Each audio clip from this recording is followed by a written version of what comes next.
all, and welcome to the Murfreesboro City Board of Education special call meeting. At this time, I'd like to welcome everyone that's here, and especially our board members and our guest, Dr. Jones.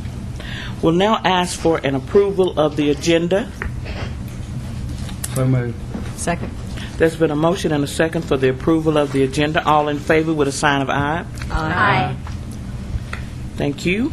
And we will now turn it over to Dr. Jones for our process of selection of interim director.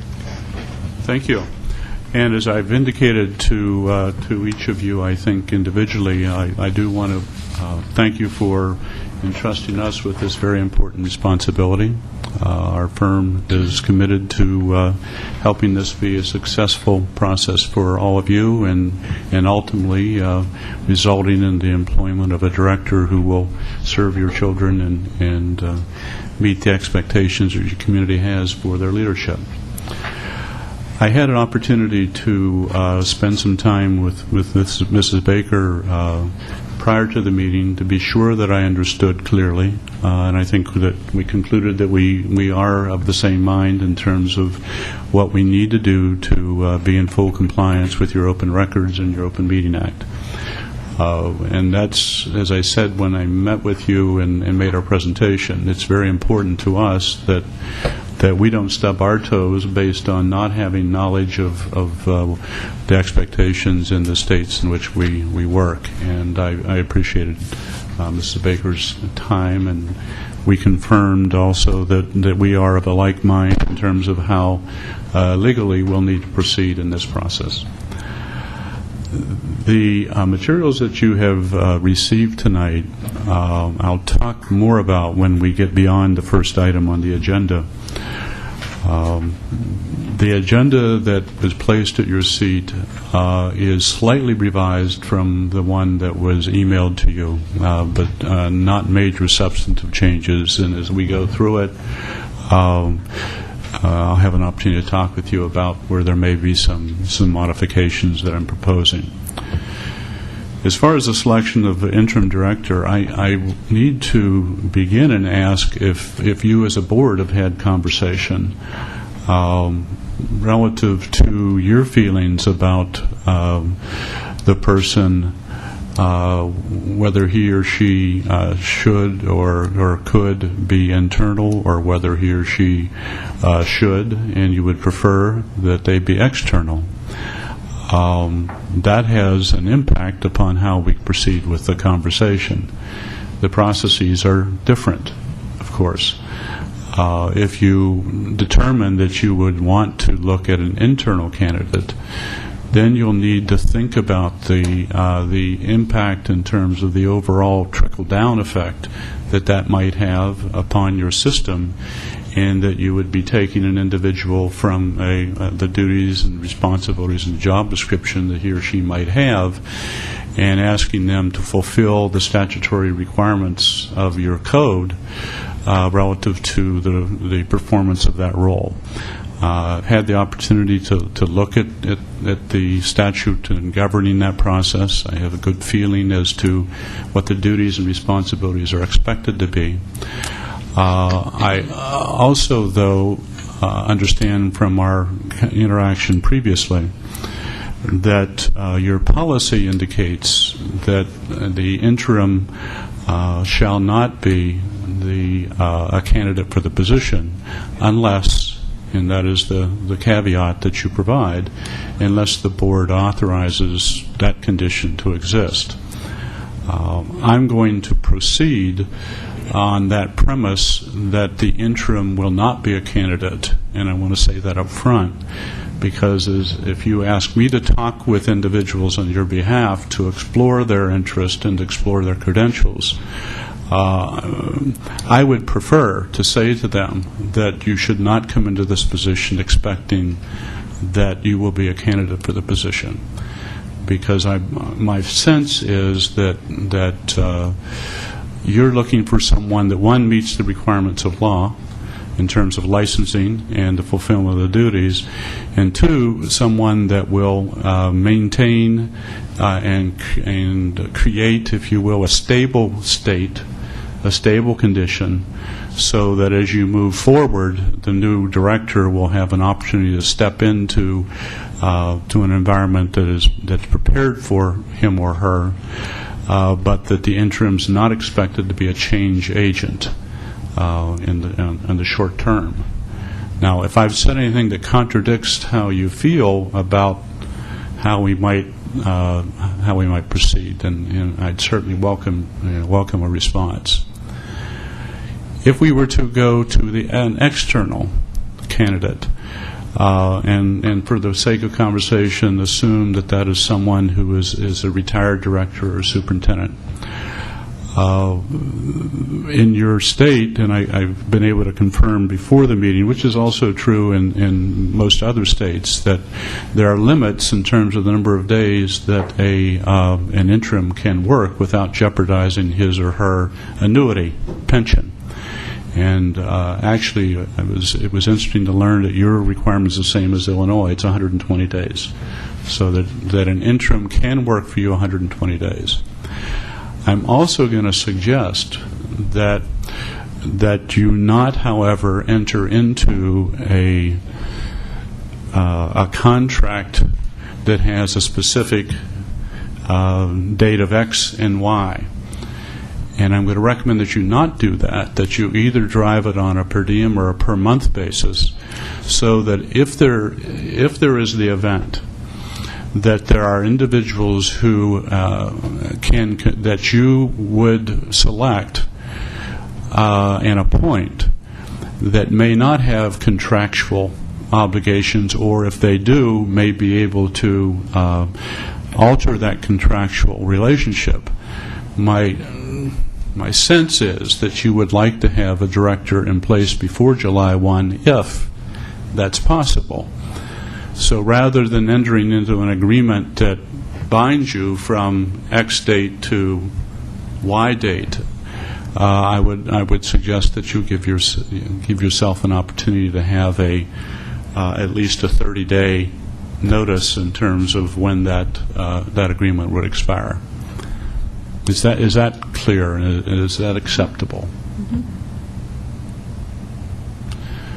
So the question I'll go back to is, have you as a board or as individuals have sentiment on the subject of internal or external? And that will guide or direct our conversation. Dr. Andrews? We haven't had conversation.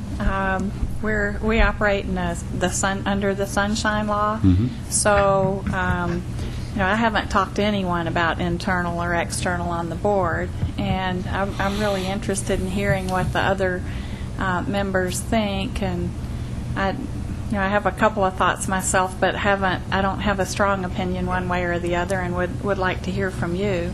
Mm-hmm. And just, one thought I have is that I'd like to keep the stability of our system right now, and we do have people who work for us who would do well in that job, but they're doing their own jobs very well, and there would be an issue of having someone take on their job too. So I'm not sure what would be best for that. That's just a thought to get things started. Anyone have any other comments or anything? Ms. Duggan? I think that we should look on the outside, simply because I think our current central office staff has a full load, and with the needs that we have currently in our district, I think we need to allow them to stay in their positions and do those jobs. Mm-hmm. I have a question. Art, you may know this, or Kelly. On an interim director, does that person, if they come from outside, do they have to be a retired director, or can they be someone, do they have to have a certification for the superintendent's license? Yes, actually I checked with Lee also before the meeting, and they would have to be licensed or eligible to be licensed as a director in the state. But we don't necessarily have to have someone who has been a former director, do we? No, you do not. Okay, so that's not a stipulation if we go outside. No, it would not be. Mr. Hopper? You said because of the Tennessee retirement program, they had 120 days they could work. Is that working days or is that calendar days? Working days. So it would be based upon the number of days that you have left, and as far as working days, I'm going to guess. I was surprised that you started as early as you did. That was a revolution for me. I wasn't aware of your calendar, not only your year-round, but your basic regular calendar. So your calendar is probably 180 days in the regular calendar. Is that roughly the case? So, assuming that a selection, let's say, was made as soon as possible, and that would probably be within 2 weeks to a month, because there is a process that you'd need to go through to approve an interim. The 120 days would not be an issue if it happened to be an internal. Just thinking out loud, that would not be an issue. Or if it happened to be a retired Tennessee superintendent or director. The other part, Dr. Andrews, that another thing that I thought of in response to your comment is I agree wholeheartedly that your staff has a full-time. The people on your staff have a full-time job, and that there would be a give if that were the case. The one factor that I didn't mention, in fairness to balance in the conversation, is that you would have someone that knew the district, knew the community, knew the personnel, knew the board. Anyone else that comes in may or may not have that same advantage, if you will. But I'm not. I was asked earlier whether there's a better way, and there really isn't a better way. The best way is to approach it is the avenue that the board is most comfortable with.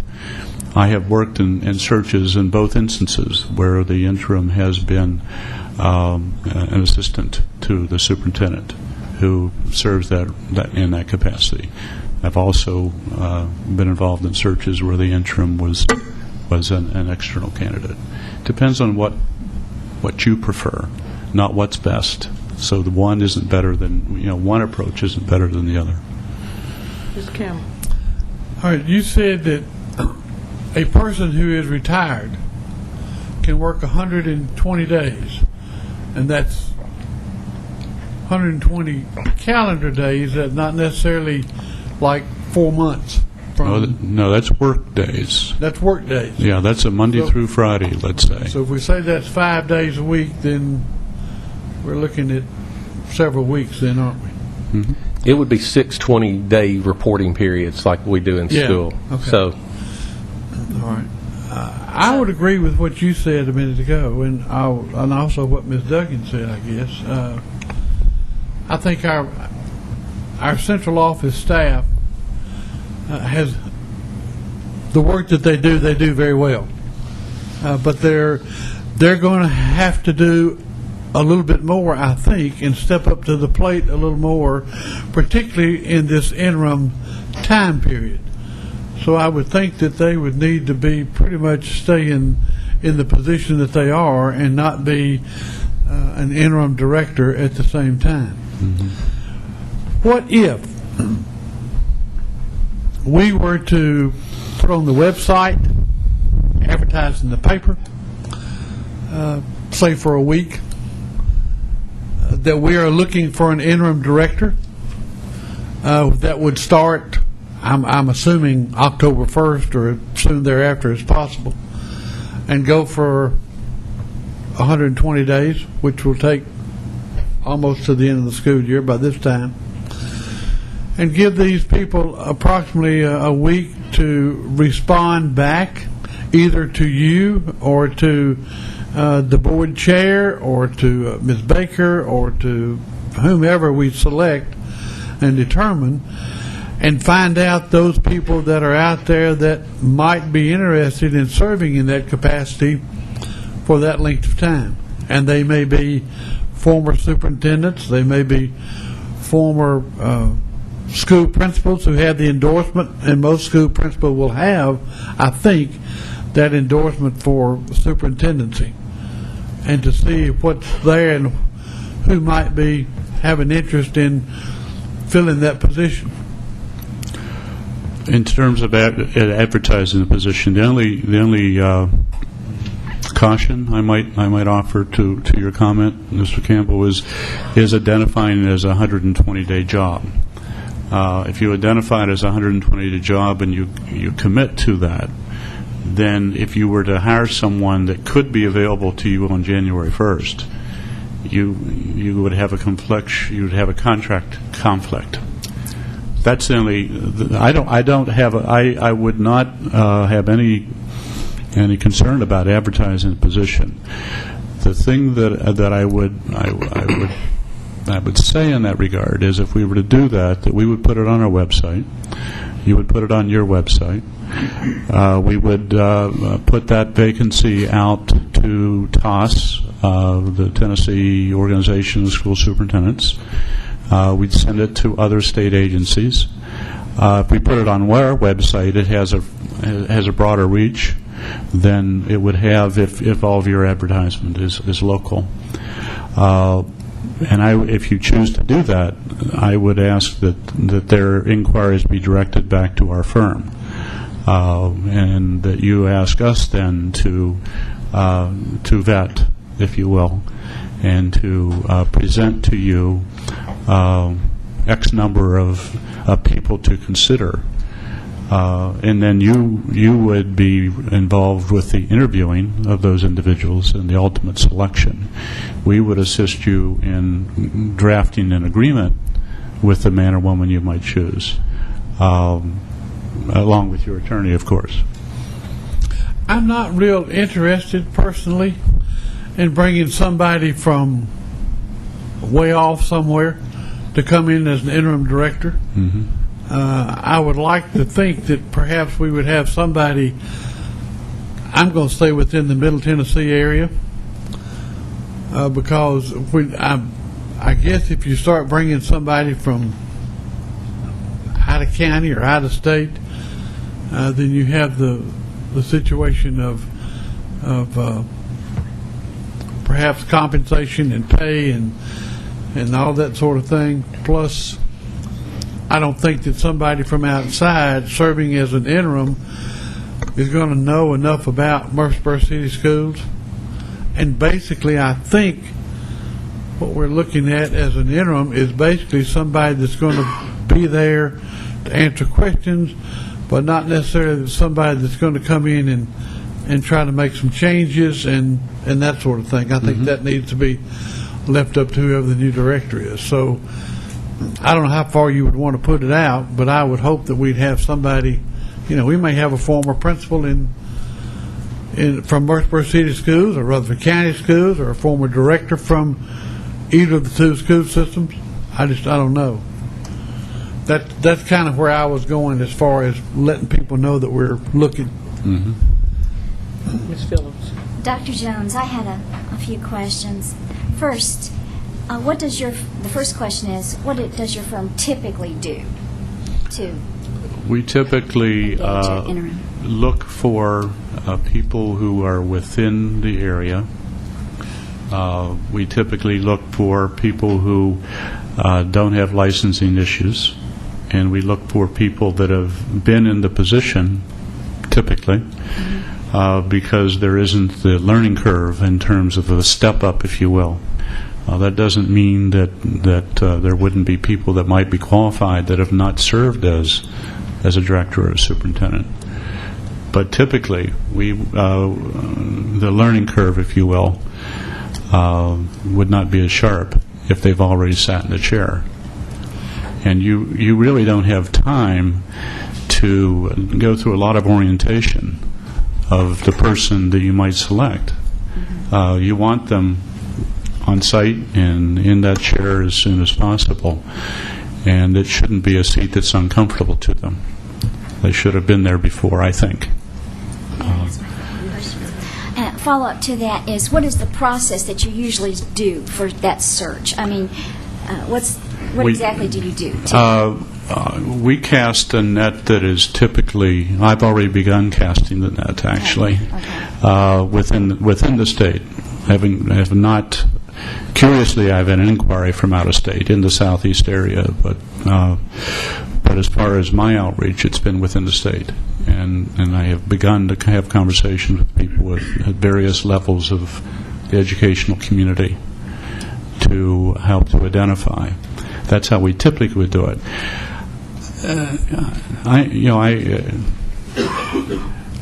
I am not going to suggest that you not make this an open process. I am going to say, if you do, however, you may have a number of people who have the will and have the desire, but don't have the experience.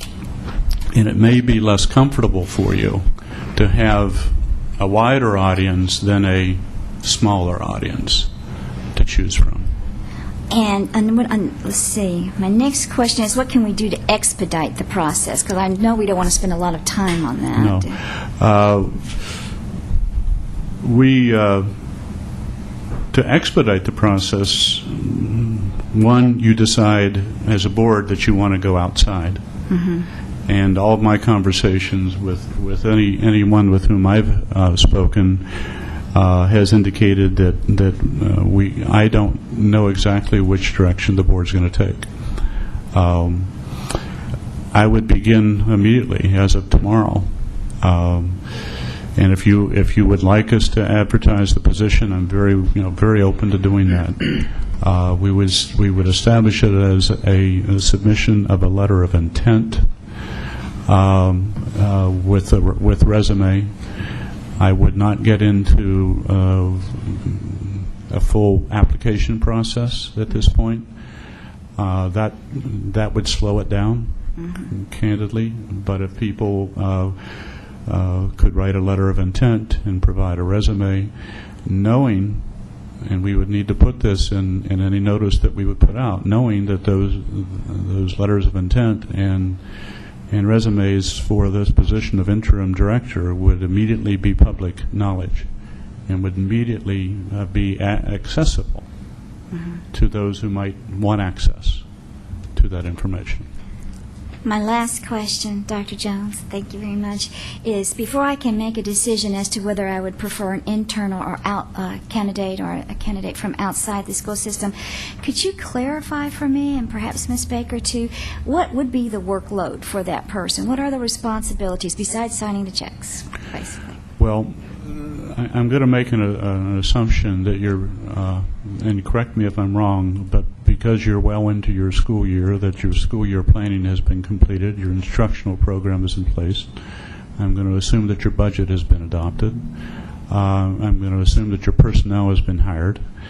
And so those are all duties that the interim would not have to manage. The interim basically fulfills the obligation if you're having a director who reports to the board, who signs documents that are required of your state and or any other entity, who develops your agendas, who understands and implements your policies, and is available to represent you in dealing with matters that occur on a day-to-day basis within the school system, matters that may bubble up, if you will, to the central office or the superintendent level that have not been resolved at a lower level within the organization. By and large, that's how I would generalize the role. Could you have more specifics? I would add that the interim would have to deal with the personnel issues that might come up during the course of their service. I guess I was trying to determine the time factor. How much time would this take from that person's day?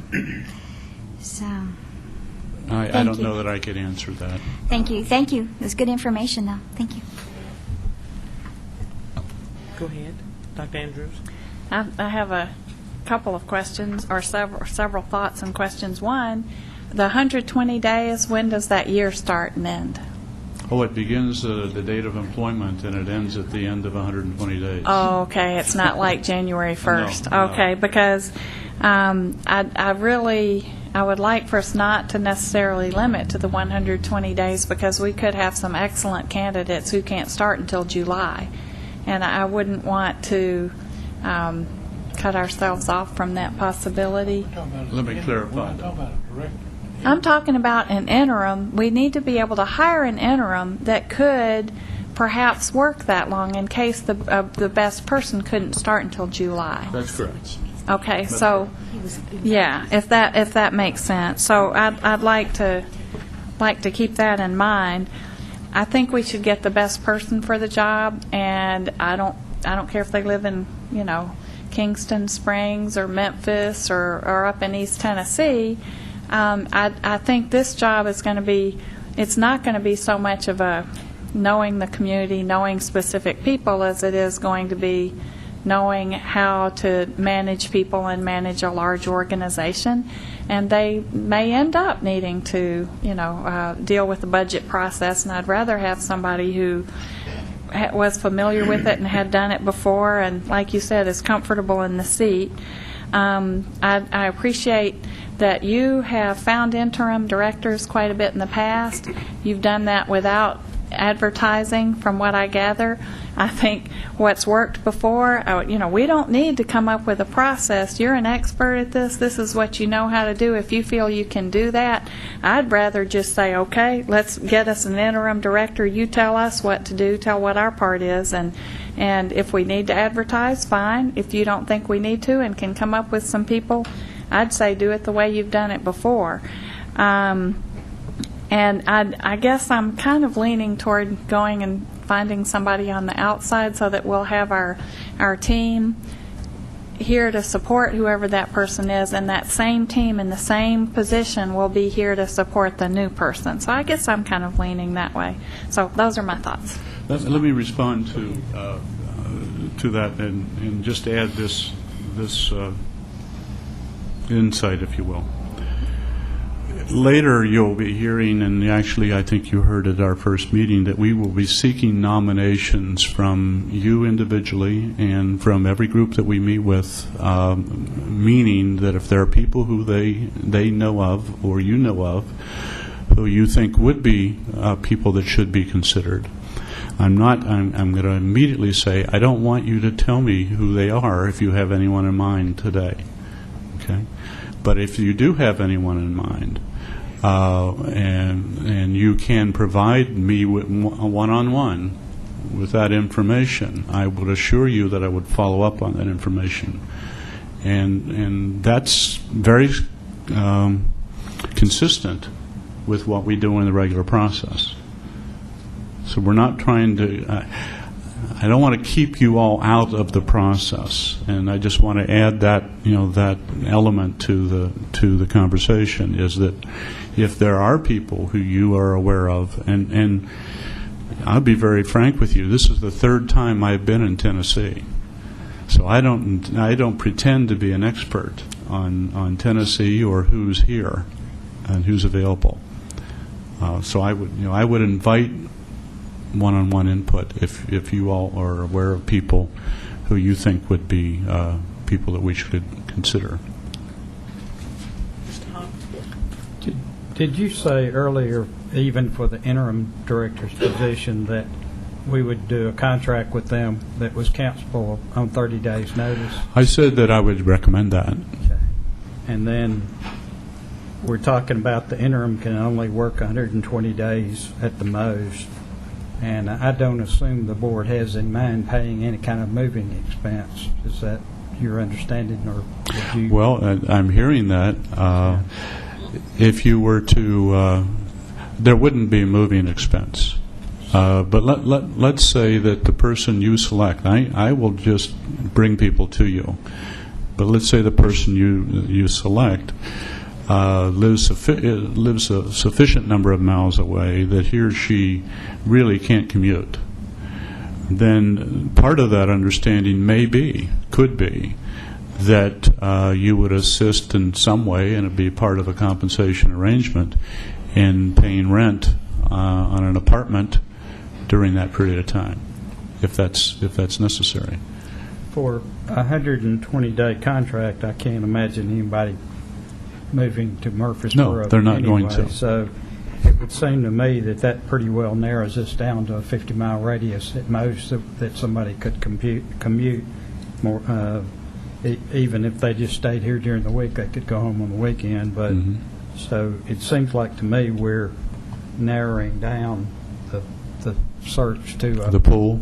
to And I want to make sure we're clear, the 120 days only applies if it's a retired person, a retired licensed person that you're bringing in. Educator, someone who is benefiting from a pension from the state. system. well, that's more or less what we're talking about. It's a retired superintendent, aren't we?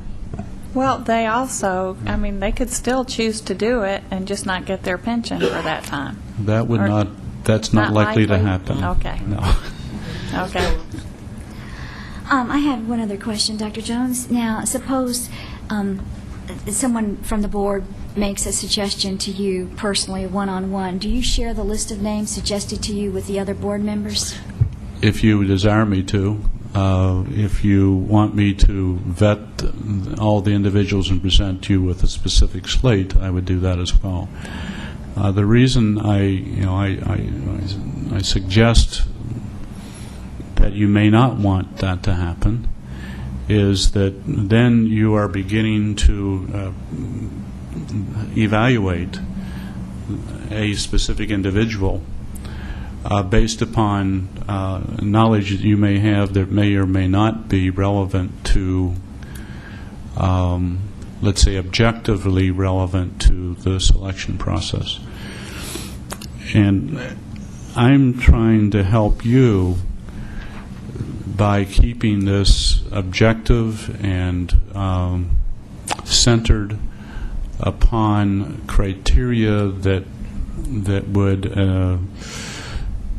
meet the expectation you have for the role that person would perform.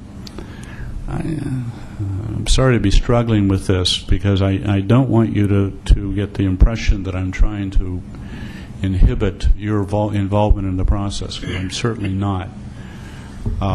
In fact, as I've said, and I'll say again, just for emphasis, is that this is your process.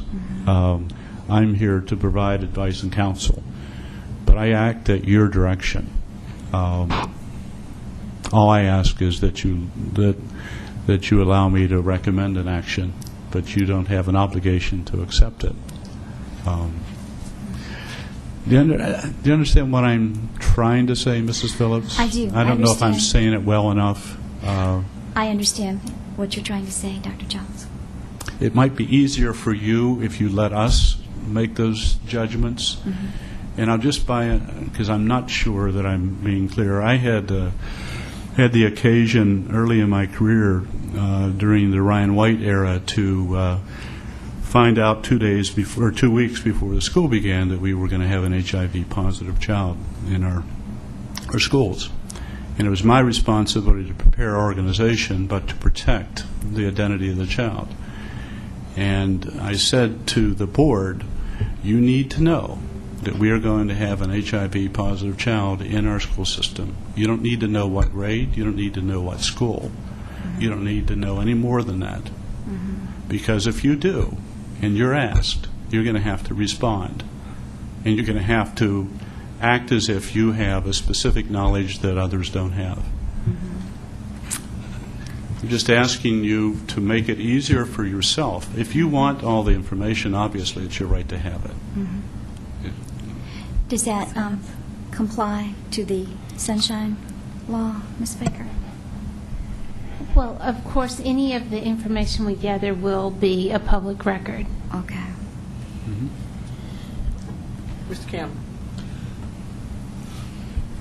If one of us, were to recommend a person to you for this interim position, now does that, then if you I assume then that you would contact that person, or your firm would, and ask them to give you a letter of intent. until that letter of intent is received by you, is that public knowledge? Okay. No, it's only at the point that an individual presents a letter of intent and resume, which is a document related to their interest in the position, that it would become public knowledge. I have a question, please. Make sure that I'm on the right page with this, or maybe I missed something. Inside candidate or outside, both have to be licensed? Yes. Okay.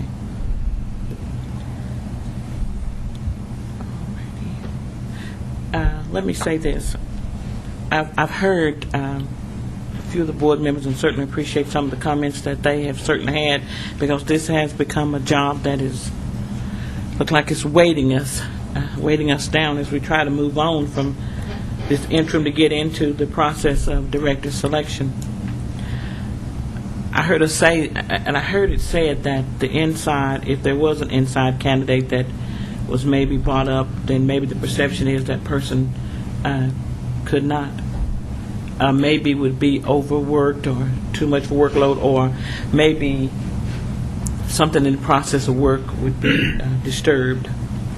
I've seen these folks multitask too many times, and I wouldn't want that to be a reason why we would not, if the name came up and they were licensed to do this, that this board would say, well, that means that this person won't be able to do this job or that. No. I've seen this particular organization have folks in place at all times. If anything happens, there's somebody to fill in. So I know we're going to get some good folks from inside and outside if they have that desire. But my thing is never to stop somebody that has a desire to do it and licensed to do it and maybe want the chance to be interim, to hold them back because I feel that they should sit at their desk and do this. It's not. I am excited about the people that may apply for this particular position, but that's just my feelings. I'd like to make a motion. Any more discussion or questions before Mr. Campbell? One question. I guess we could still have that choice even if we did ask for external. We could still, okay. Could do both, couldn't you? That's right. We could do both. Well, I don't know that you could do both. Sir? I don't know that you could do both. I mean, you can certainly look at the pool that includes both. Yeah. Okay. Right. Yeah, That's I what was you're hoping saying. that's what he was That's what we meant, asking. yeah. Okay. Very good. If there's no more discussion, Mr. Campbell, you have a motion, sir? Yes, ma'am. Dr. Jones, Ms. Baker, I'll ask you to kind of help me with this a little bit. I'd like to make the motion that we post advertisement on your website and also on the Murfreesboro City Schools website for employment of an interim director for a length up to 120 working days with a 30-day clause in it to end it. I don't know the terminology there. Okay? And let them and give them 7 calendar days. Put it up tomorrow, and by the midnight on the 9th, those applicants should have applied either with you, Dr. Jones, or through Murfreesboro City Schools. And then at that point in time, you bring whatever you think you need to bring back to us, and let us meet and discuss. We have to interview or whatever to pick an interim director, and at that point in time, I guess we would be in the process of determining compensation for that interim and whatever expenses comes with it. That was a long motion, and before we get away from it, were there any corrections or anything, Mrs. Baker, that we needed to go back? I heard that 120 days fly in there.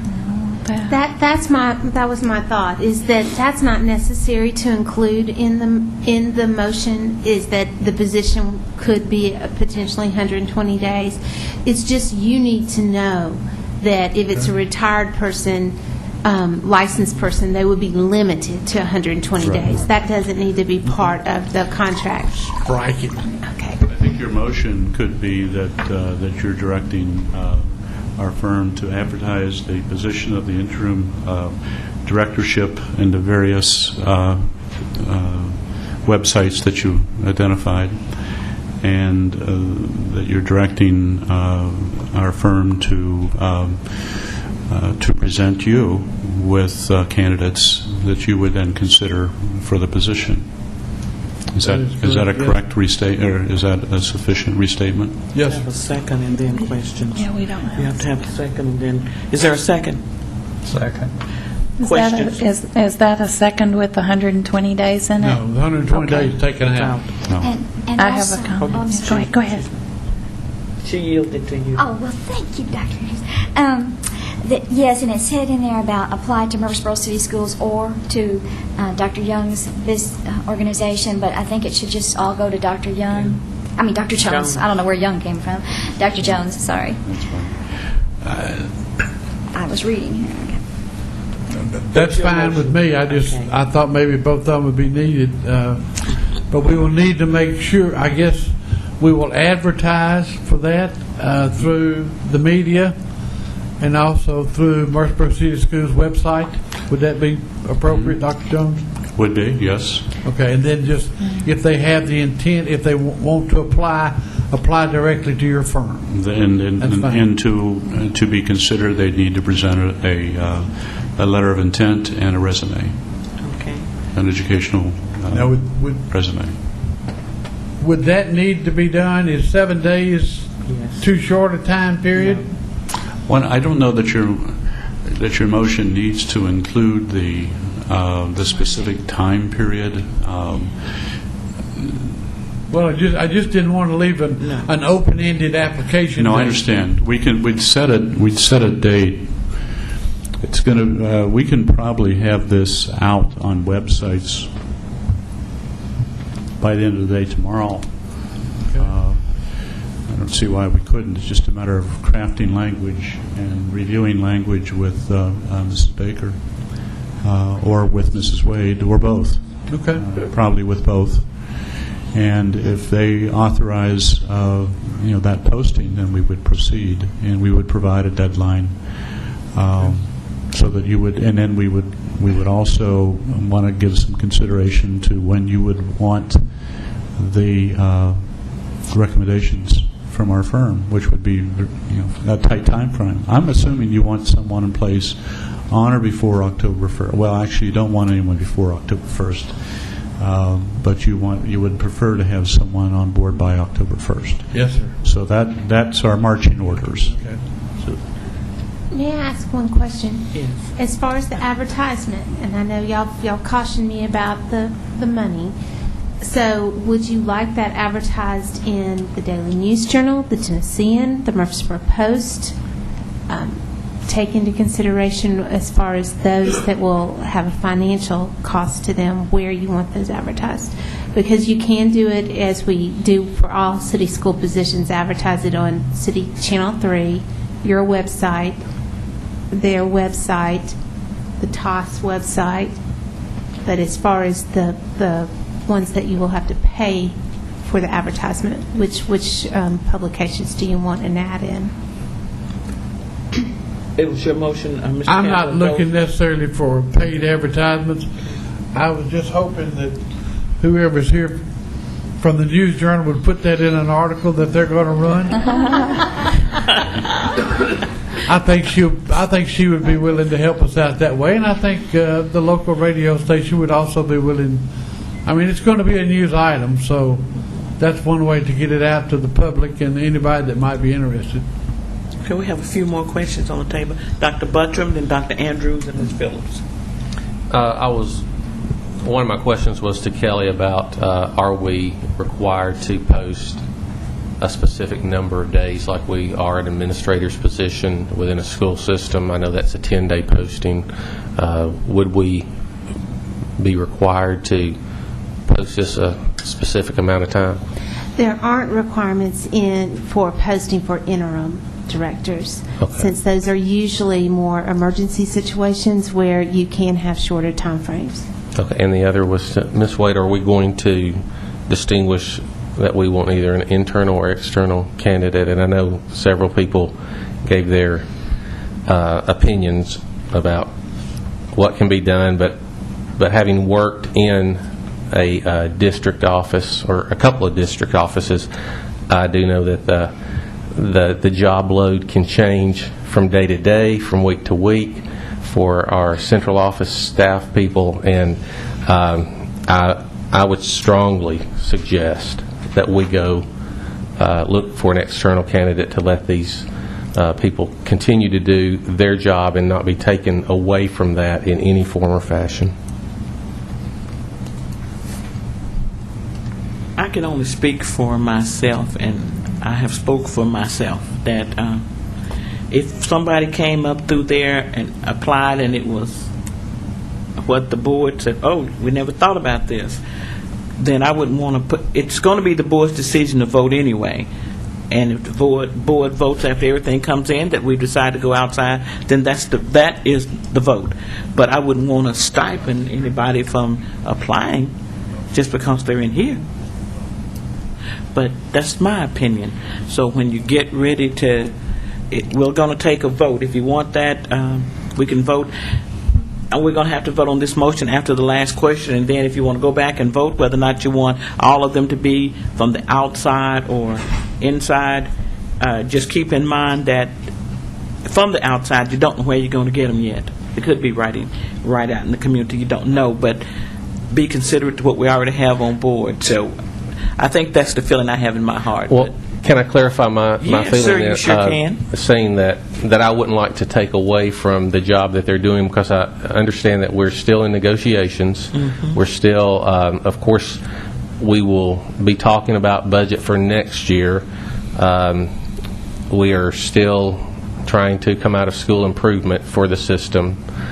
So there's so many issues that are being handled. I think that it would help to take some of that pressure off of people who may be considering from internal, if we just say, no, I think we can get someone to help you all out from an external applicant, and it would relieve that pressure at this time.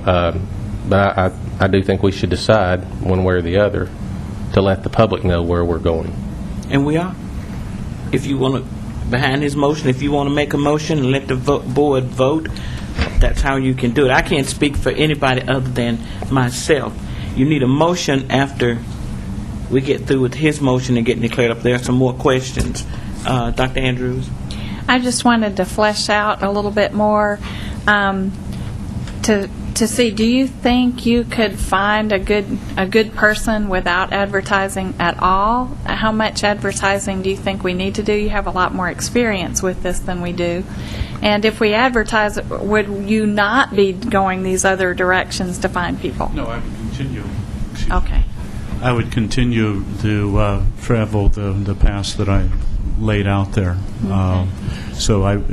But we would have a broader pool by advertising. I'm Okay. comfortable with doing that. Okay. I'm comfortable with doing that. And I want to just state that Mrs. Phillips earlier was absolutely right. If it becomes public knowledge, it's public knowledge. So that if there are people who apply, you're going to have the right to know who they are, because it is a part of the record at that point. So I just to finish with what we were talking about, I don't think we need to advertise, but I think that it probably wouldn't hurt us to do on those two websites, so I can. I think if you focus on website advertising and the goodwill of your local media, then I think that should be sufficient. Sounds good. Ms. Phillips? I'm going to save my comment, Ms. Wade, until after the vote, okay? Because it's sort of more about internal and external candidates. Okay.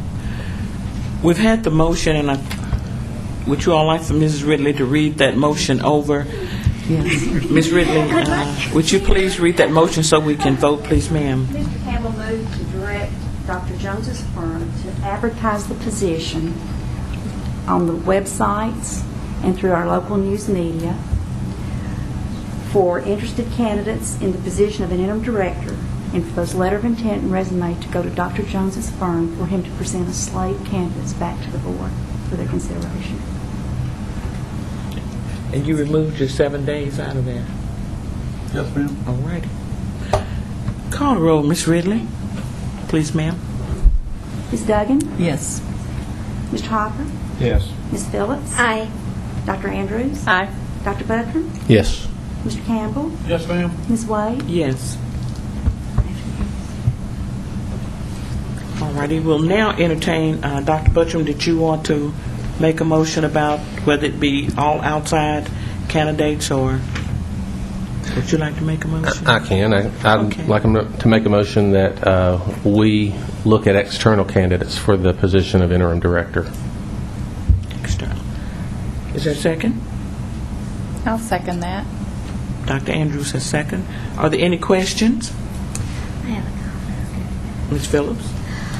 Well, I was just going to make the comment that I agree with Ms. Wade, or what I understood Ms. Wade and Mr. Hopper's opinion to be, that we leave the door open for both internal and external candidates, because there might be an internal candidate that would like the opportunities for some further leadership experience, and these are professionals, adults, and they can make the decisions for themselves whether they believe that they are able to fulfill their responsibilities or make the change in their responsibilities on a temporary basis. And I would not want to close the door on a qualified candidate if they'd like to have that opportunity. So I think that we could include, why not just include and leave the door open for both internal and external candidates? Ms. Duggan? Would it not be a benefit for us to put a time frame on when applications will cease? Yes, we can.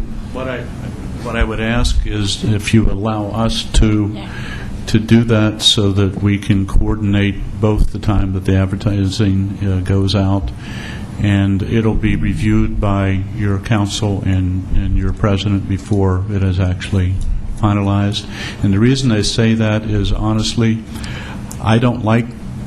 This is a very important issue, and I want to think about it a little bit more, and want to ask you to give us that opportunity, knowing that you will you will review through your designated officers what we provide. And I would like to see, and this will probably just be a given, but since it's going to be advertised on our site, that they could go on our site, fill out any form that be filled out, and it would go directly to you. Is that possible? Well, we weren't going to provide a form. Okay. We weren't going to go through a formal application process as we would during the search. What we were suggesting is that the individual would create their own letter of intent and resume. And one of the reasons I suggest that is that you can. I like to look at people's writing. And a letter of intent gives you that opportunity to get a snapshot, and it's just that, but a snapshot of how they present themselves and how they present their thoughts about themselves.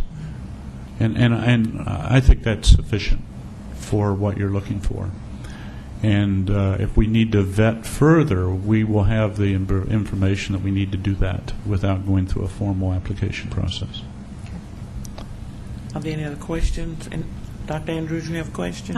Just a comment is, I think we have a few people in the central office who would do an excellent job, and I guess I'm thinking more about the process and the whole school system and what would be the least disruptive. And I certainly don't want any of you here to think that I don't think you couldn't do a good job. And there may be some people in our organization who will be applying for the director of schools job in the long run. I don't know, but we have excellent, just top-notch staff in our system at this point, I believe. Ms. Mr. Hopper, everything you want to say? I'm just happy. Just Just happy ready to to be vote. He's just happy to be here. All right, are there any more questions or comments? If not, call the roll, Ms. Ridley. What's the motion? Oh, Ms. Ridley, for Mr. Hopper's sake, would you read the motion? Dr. Butler moved that the board consider external candidates for the position of the interim director.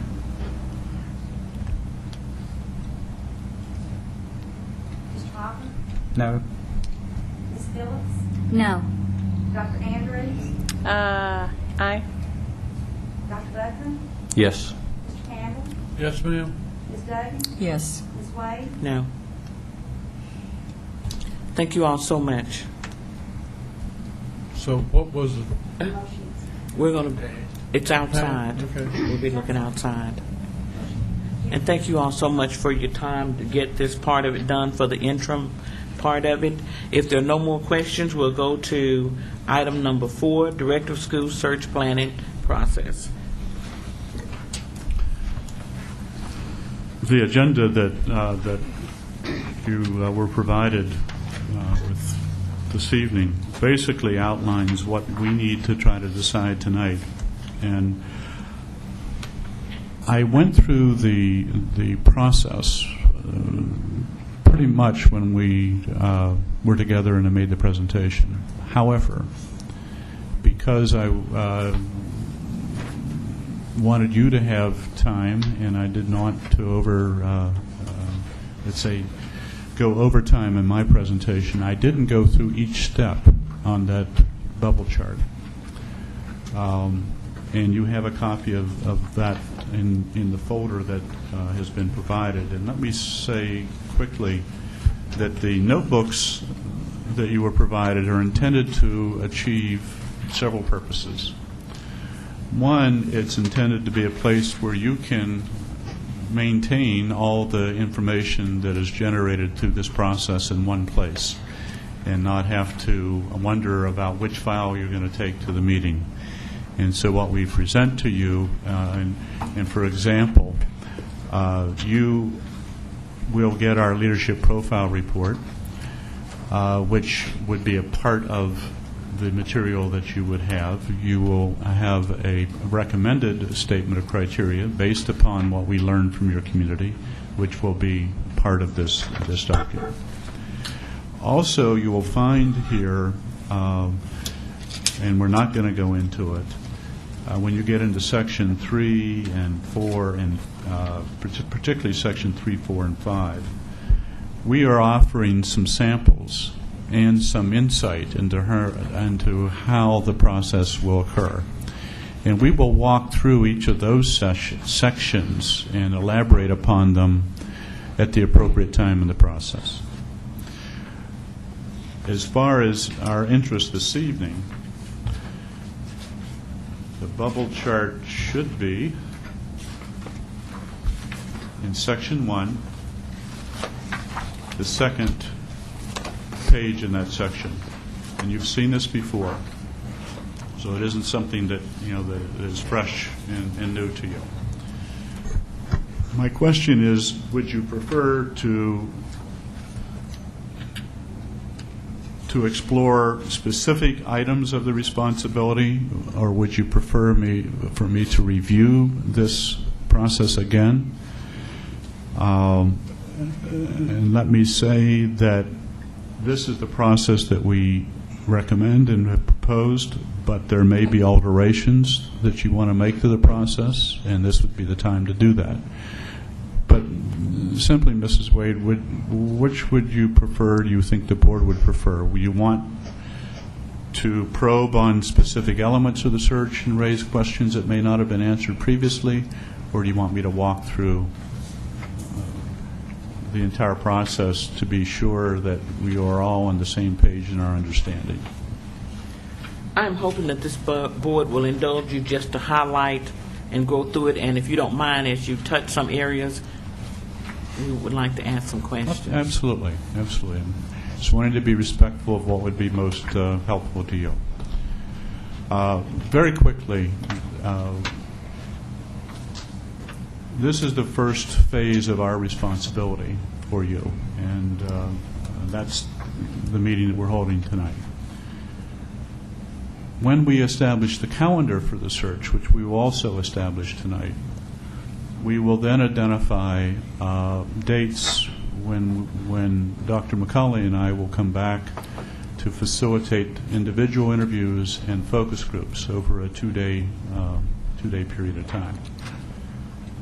We feel that is the most critical part of the process in terms of the instructiveness, if you will, and the direction that we receive, because it gives us input from a wide variety of stakeholders.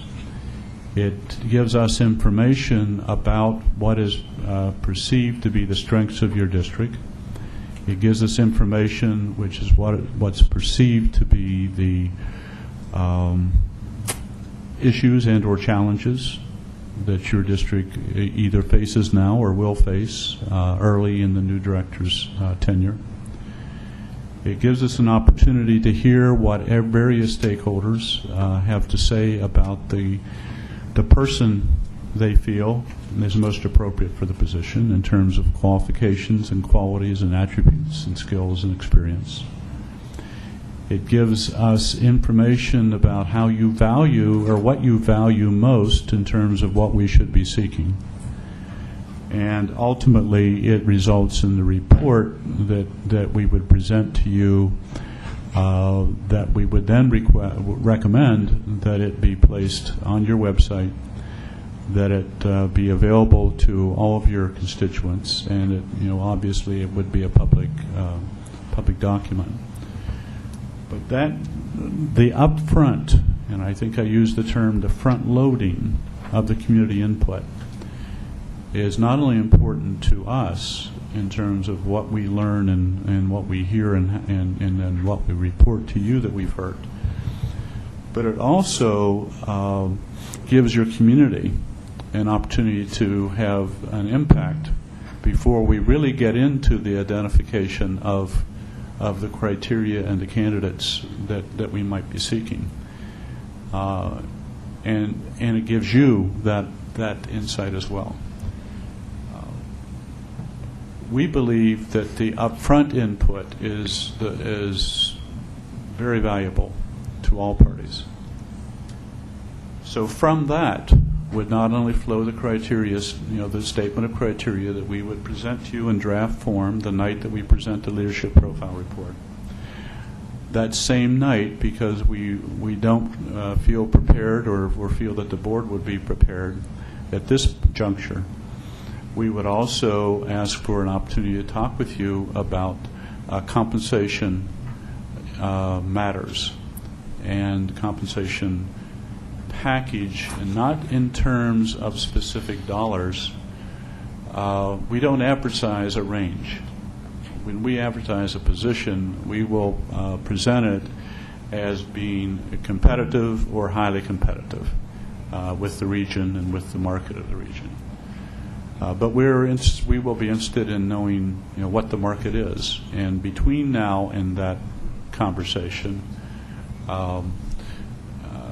I will have an opportunity to review the contract of your current director, which gives us an indication of the current state, if you will. And I will be talking with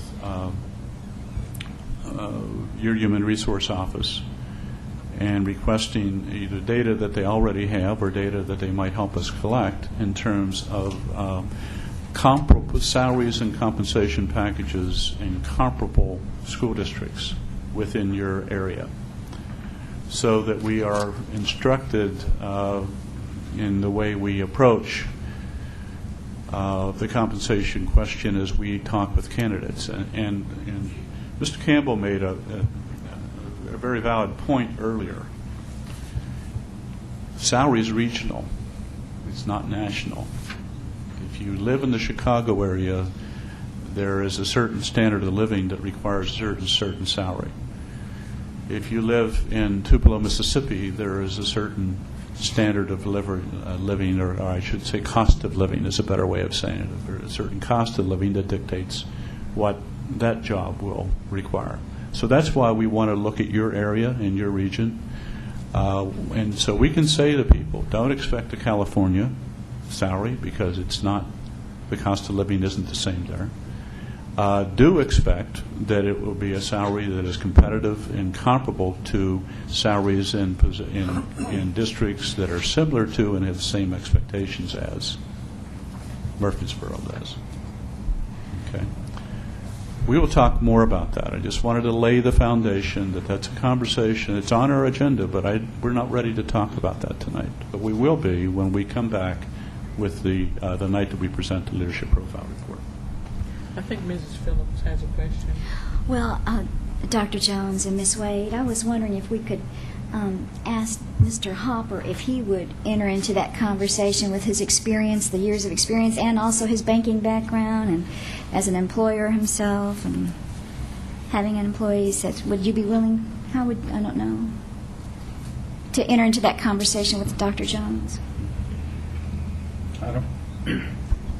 I defer to the board. I don't know whether they'd want me to do that, so I'd be glad to if I could contribute, but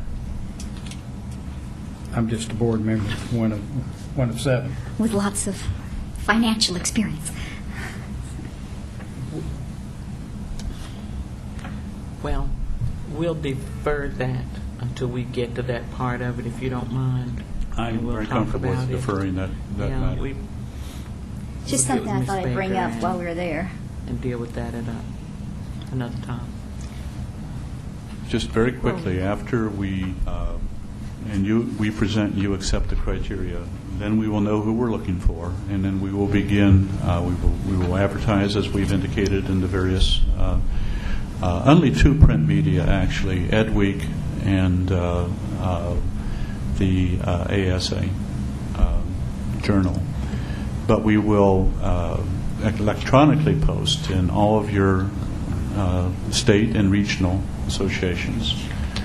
There are some regions that will not, or states, I should say, that will not accept a posting in their district or in their state for a position in another state.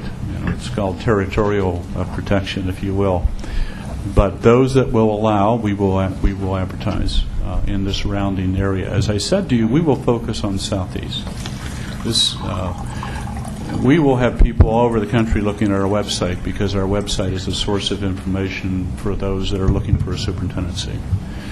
But I would be very surprised if the candidates that surface that would fit the expectations that you might have would come from outside of the region.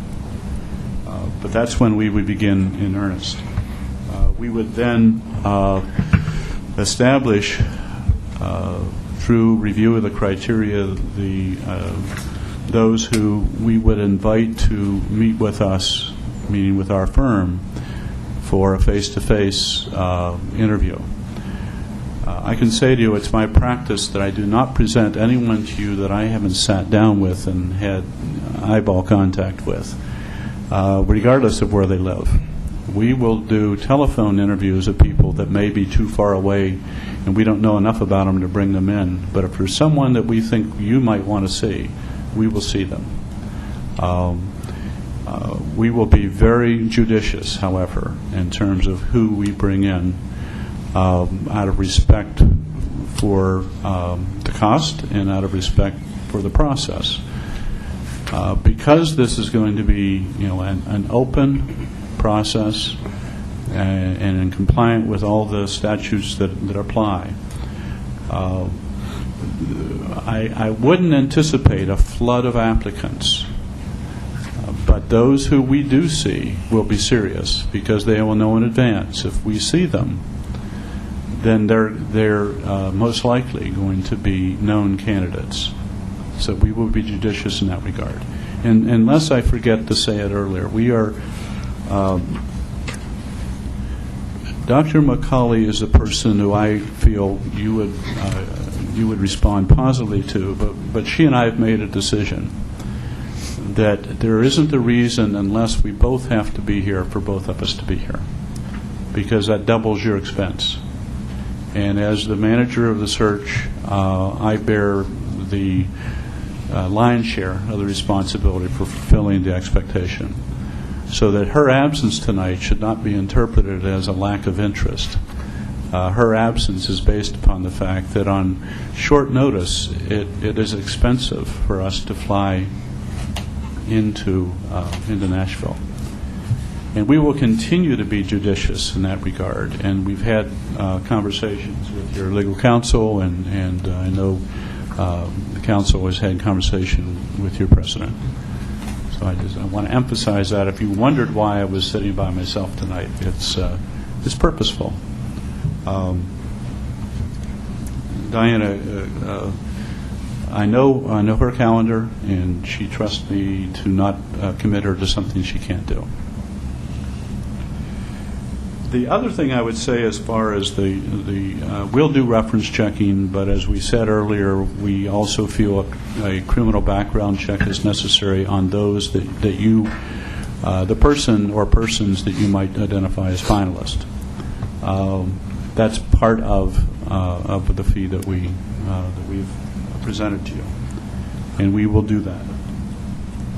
We also, the night that we bring the slate, or the day that we bring the slate to you, we'll conduct an interview workshop, and at that workshop we will talk about the do's and the don'ts of the interviewing process. Prior to that workshop, we will have asked you to do some more homework. We will have asked you to present to us 2, 3, 4 questions that you individually would like to have answered by candidates that would be presented to you. We'll look at that input, and we'll look at what we heard in the leadership profile report. We'll look at the criteria, and we'll come back to you with a draft of an interview script, if you will, that you would then use with each of the candidates that you interview, as to provide a level playing field and to be able to assess fairly each of their responses and their qualifications. We would then, in this case it would be me, I would then be here when you have had your last interview.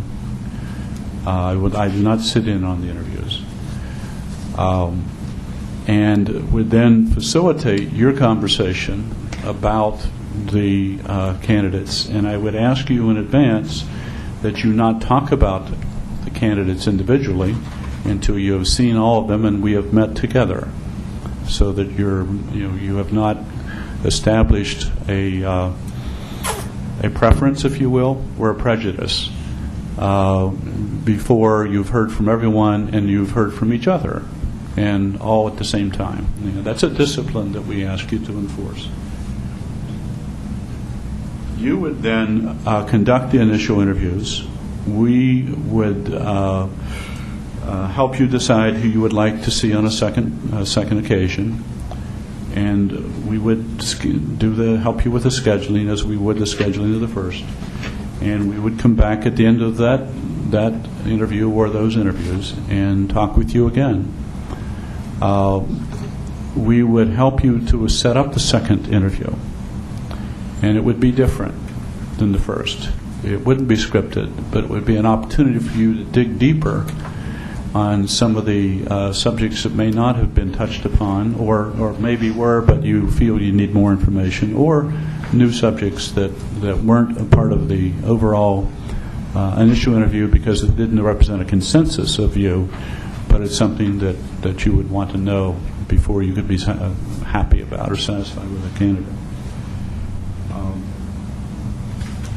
After that process, assuming you would select and identify a preferred candidate, we would recommend that you conduct a site visit. Now, that's appropriate if it's appropriate. If you need to go to the district to confirm what you believe about this person, and it depends on who you hire as to whether it's appropriate or not. If it is a confirming action that we would recommend, then we would help you establish that process too. Let me say at that point, however, it would not have to be a full board process. Typically, the board would identify those people that are interested and available and to be representative, to go and listen to board members, listen to other employees that have worked with the individual, listen to community, listen to parents, for example.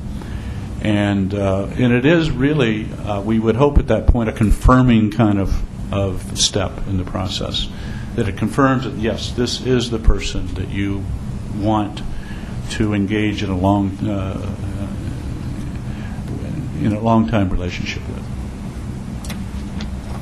And we would help if you require and desire help, serve as an intermediary in discussion of final contract terms and conditions, working with legal counsel and working with the board-designated liaison, and stay with you until you appoint your director. And it's our expectation that you would appoint your director early in the new year, if not prior. And I say early in the new year, meaning 2010, because if you wait too late in 2010, then the pool is smaller. Some of the people that may have been available in January aren't available in March or April or May. So we want to get you positioned well in the calendar, if you will, of the process. And keeping in mind what I said earlier, if there is someone that is ready to come and can, and you want them to start, mid-term, mid-year, if you will, then certainly we would, we will work towards that if it's possible. But you may hire someone that can't, for contractual reasons, be available to you. Okay? That might be more than you wanted to hear, but if you have questions, I'd be happy to respond. Ms. Topper. I had one question, and I certainly don't want this to sound like it's micromanaging the process, but just on the leadership profile, the days that you're meeting with the community, you've got 2 full days of that on the hour for you and the other lady that works with you, plus an evening meeting. If I counted correctly, I believe you can, with this schedule, you could do 16 of those meetings in one day. We can do, yes, we can. Actually, we can do twice that in 2 days. Which, if you do this, you're going to have 3 days of expense for the system. And I was just wondering, I think if we personally had a big problem with the school system, if it was terrible academic problems or financial irregularities or all that kind of stuff, that letting people come in and vent more than would be needed. I personally, over the years, have observed on school board members, when they got elected, they said, when I ran, I thought our job was to decide whether little Johnny used yellow pencils or Sally had pink pencils, but when they got here, it's a whole different job than what people think it is. So I guess I'm trying to say is, I know we need to get input from the community, but wouldn't one day's input be sufficient? And to, I think that question is going to be answered on our agenda when you identify the groups you want to see. yeah. And that will drive. We're saying to you that we're committing to see up to 32. I thought it was more than that, but let's say it's up to 32 individuals and or groups, and we're committed to community meetings. But if you identify groups that don't require us to be here that long, then we'll be guided. We'll be guided in that regard. Okay, You will decide. I didn't know if this was still to be decided. Oh, yeah, or it if is. this Yes, sir. okay. It's still to be decided. So you will guide that decision. Anyone have any questions?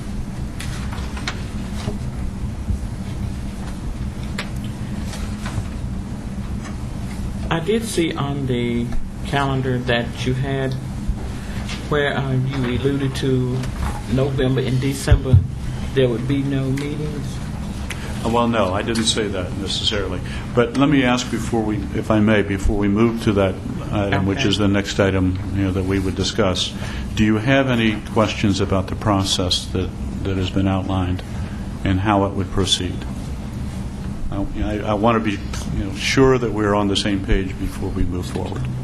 Yes, sir. The times when you're coming to town to talk to the different groups and that sort of thing, is not that part of the package? That Oh, of course. It's part of the fees. So if you but, come, if you come 6 times, that's no more cost for us. Well, That's just yours. it is in this regard, excuse me. It's our expenses. See, our fee is plus expenses. And so the number of times that we come and the number of people that come determines that cost. So there is a financial impact, not on our fees. Now, there is. Let me reverse that. If you determine that we're not going to spend 2 days and 2 nights here, not only would that reduce your fees, we would look at reduce your cost, reimbursable cost. We would look at reducing our fee. Does that help? We're for the fee. We're saying we'll do everything here, but that does not cover the expenses of traveling here or staying over. Okay.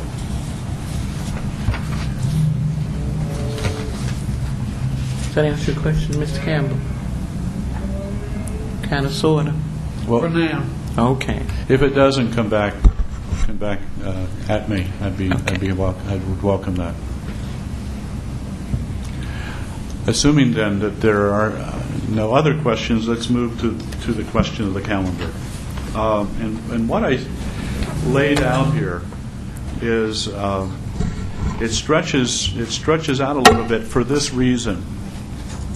We have found that once people get into the holiday mode and the holiday season, they are less available. Not only the board members are less available, but candidates are less available. And they're not thinking as actively about their next job as they are closing the schools for that winter holiday. So we have found from experience that we'll continue our contacting and our screening and our evaluation, but unless you really push the time frame up, we're thinking you're going to have to go into the first of the year. For us to have had the opportunity to see the people you would want us to, and for you to be able to meet. When we leave today, we're going to ask that you all have every date that you agree to plugged in your calendars and work around them going forward, because it's so important that all of you are involved at every step along the way. So, but does that answer your question, Mrs. Wade, about why I made the reference to November and December? It's just based on experience. People get bogged down once you hit the Thanksgiving holiday and then move into the winter holidays. Are there any questions from any board members about the calendar? Okay. Mrs. Phillips. On your leadership profile interviews, Dr. Jones, how do you decide which groups you start with? I mean, Well, that's really a scheduling issue. Okay. And I actually talked with Mrs. Ridley a little bit before. I came in a little earlier today and talked with her as well. I had said to her that you should first schedule the board members so that it fits in their schedule, and then schedule your director so that it fits into her schedule. Schedule those individuals, and then fill in the groups. And what I'm saying to you is, no, it doesn't make a difference in the order. It's just a scheduling question as to how they fit, how they come together. But we would hold those interviews with you during the time that we're here, and if we're here for a day, we'll do it that day. I was just thinking that, parents are going to be more accessible in the evening, more than likely, and things like that. Well, that's more going to be driven by the internal conversation, because you will know, once you've identified the groups, you'll have a better feeling for availability. You also, in just a moment, will be deciding, how many community meetings you feel you need to have. If one is sufficient, then I would recommend that it's Monday, and for this reason. Dr. McCauley has to be back in Columbia Tuesday evening for a commitment. If you desire to have two, I will facilitate, but I have asked that we identify an objective third party to note take, because I can't do both well, facilitate and note take. But we've already addressed that issue. But you will tell us, what you want from us, right, basically. Are we ready to go to item 4? Ms. Duggan had a question. I'm sorry. From October the 13th through January the 12th, what specifically is the firm doing during that time? Well, we don't know who we're looking for until you give us the criteria on October 13th. So what we're doing in that period of time is we then are screening and recruiting candidates during that period of time. And interviewing candidates during that period of time. I guess my thinking is, I hear what you're saying about the holidays. I understand that, although I don't think the business world shuts down. The business world doesn't. The school world has a tendency to take on a different attitude. That, although I'd like to see us maybe being a little more proactive up and at least the week prior to Thanksgiving. Otherwise, I feel very strongly that we're losing some very precious time. Could you clarify, is there a specific change in the calendar that you're suggesting, Mrs. Duggan? Well, personally, I had hoped that if we just really worked night and day, that we might be able to possibly have someone in place by the first of the year. I realize that, depending on current positions that person may have, they might not be free until July 1. But we won't know that until we actually begin to see a pool of applicants. I think people who are interested have probably been very much aware that this position is coming open, and are looking at, if they were to be in the pool of people interviewed, that they'd be wanting to do whatever they could to come when we wanted them. I know a lot of that's, we can't make definite decisions on that this evening, but I would like to think, and I know I'm being very optimistic, that we could have someone in place by the first of the year. That may be impossible. It may be July 1. What you're suggesting then is that you receive the slate of candidates prior to Thanksgiving, which is correct? That was just a hope. I mean, I don't know if that's feasibly possible. But I know it's, once we decide what we want in a director, that information goes out just instantly. I would like for that to at least be discussed. No, I'm very, very, that's why we're having the conversation on calendar. That would provide about a month for us to actually do our work, maybe 5 weeks. And it would require you all, as a board, to be committed to a minimum of, I'm going to say 5 days, minimum. I mean, not full days, of course, but 5 meeting times where you would be interviewing either on a first or a second round before the holidays. So I would agree with you if it would be possible, and I would try to do it. I'm just trying to be realistic also in terms of whether it is possible. But we'll be guided by you. I really don't want any perception that I'll give you my opinion. We expect that. But don't want the perception, because it isn't the way we work, that we're trying to control your process.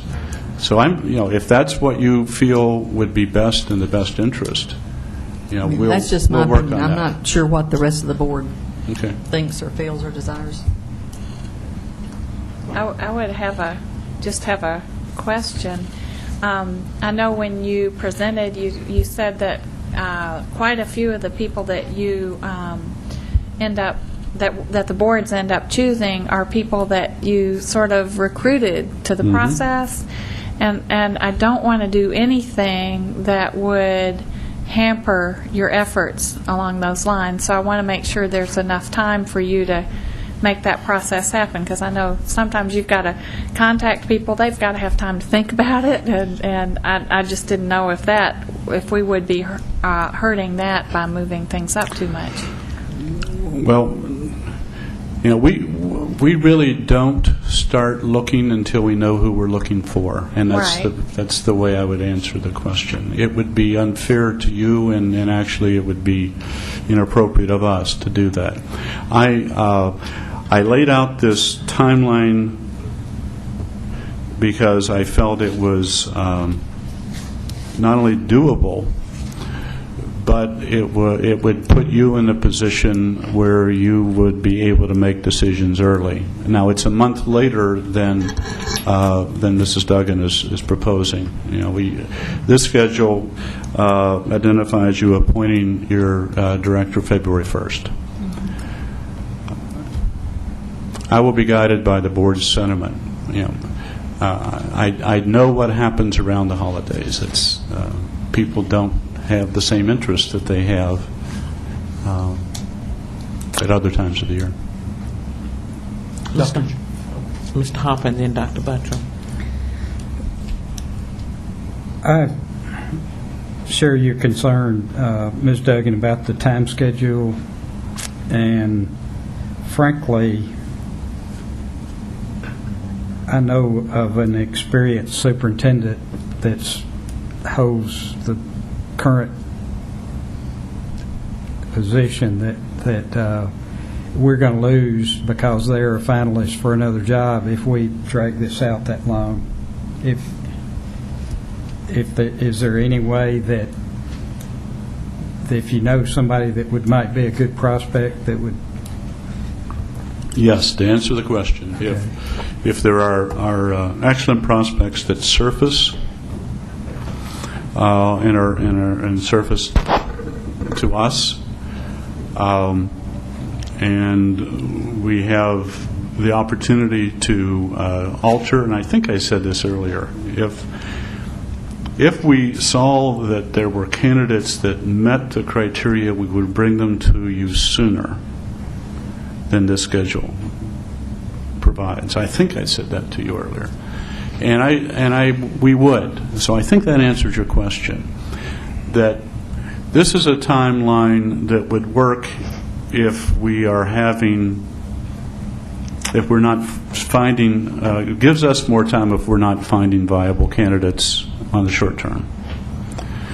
But it doesn't say that we couldn't come to the board and say, we have a slate that we think you should look at. Now, you may not select any of that slate, and I know I said this to you before. We're with you, for better or worse, until you have hired your director. So if there isn't a good fit on the first round, I have to say to you, if that happens, it'll be the first time it's happened to me, but it's not the first time that it will have happened. And we'll come back. So I would be interested in knowing if there are people who you think we should be looking at now, who they might be.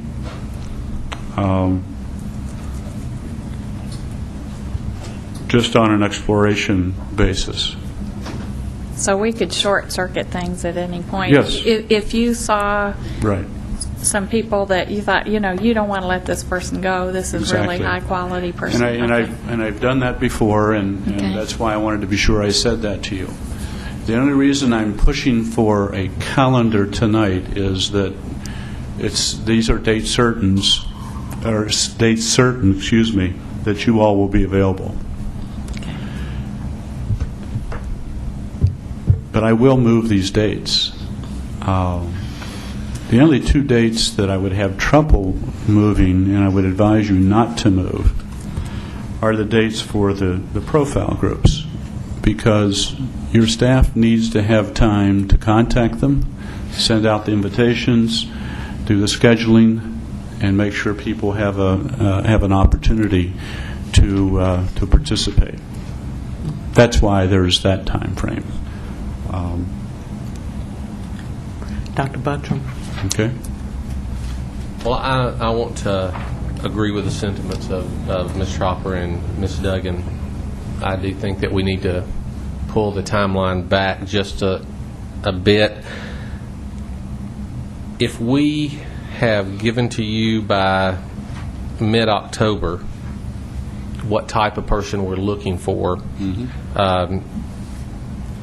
then at that point, if we can narrow it down to a final slate, or a slate of, say, 5 to 10 candidates, I believe that would give them enough time to at least consider their schedule from the middle of October to the beginning of January, to maybe look at their holiday schedule. And I think because this is probably a once in a board time opportunity for us too, we realize, I think, that we're going to have to put in extra time during this time to work on this process. So that was a comment I wanted to make about possibly moving it up. I'm a little concerned about going to February 1st myself. I was thinking that it was going to be much sooner than that, that we were going to be able to do the process. But I realize now that we really can't even start to look at candidates or even consider candidates. So I'm not sure if what Mr. Hopper suggested about going out and talking to a candidate, I don't feel very easy about that, Ms. Baker, that we would do that before we posted the credentials for, because I'm not sure how we could go talk to someone without us knowing what credentials we've decided we want for this person. Well, you couldn't, let me just restate what I said earlier. If there are people you want us to know about, you'll tell us that either before or during our interviews when we meet. During the focus groups, right? Yeah, during your individual interviews and during the focus groups, you'll tell us that. We will not begin vetting unless we run into a situation that is unusual, and we'll be talking about who your liaison would be. I would want to be able to come to the board liaison and say, look, this is the situation. We need to determine whether the board wants to deviate from their schedule and see candidates sooner rather than later. But now I'm looking at my calendar, and I'm going to tell you this will be difficult, but I'll lay out an option if it based upon what I've heard.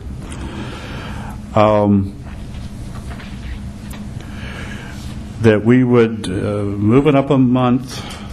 We would bring a slate of candidates on the 6th, and I'm just thinking out loud, on the 16th of November.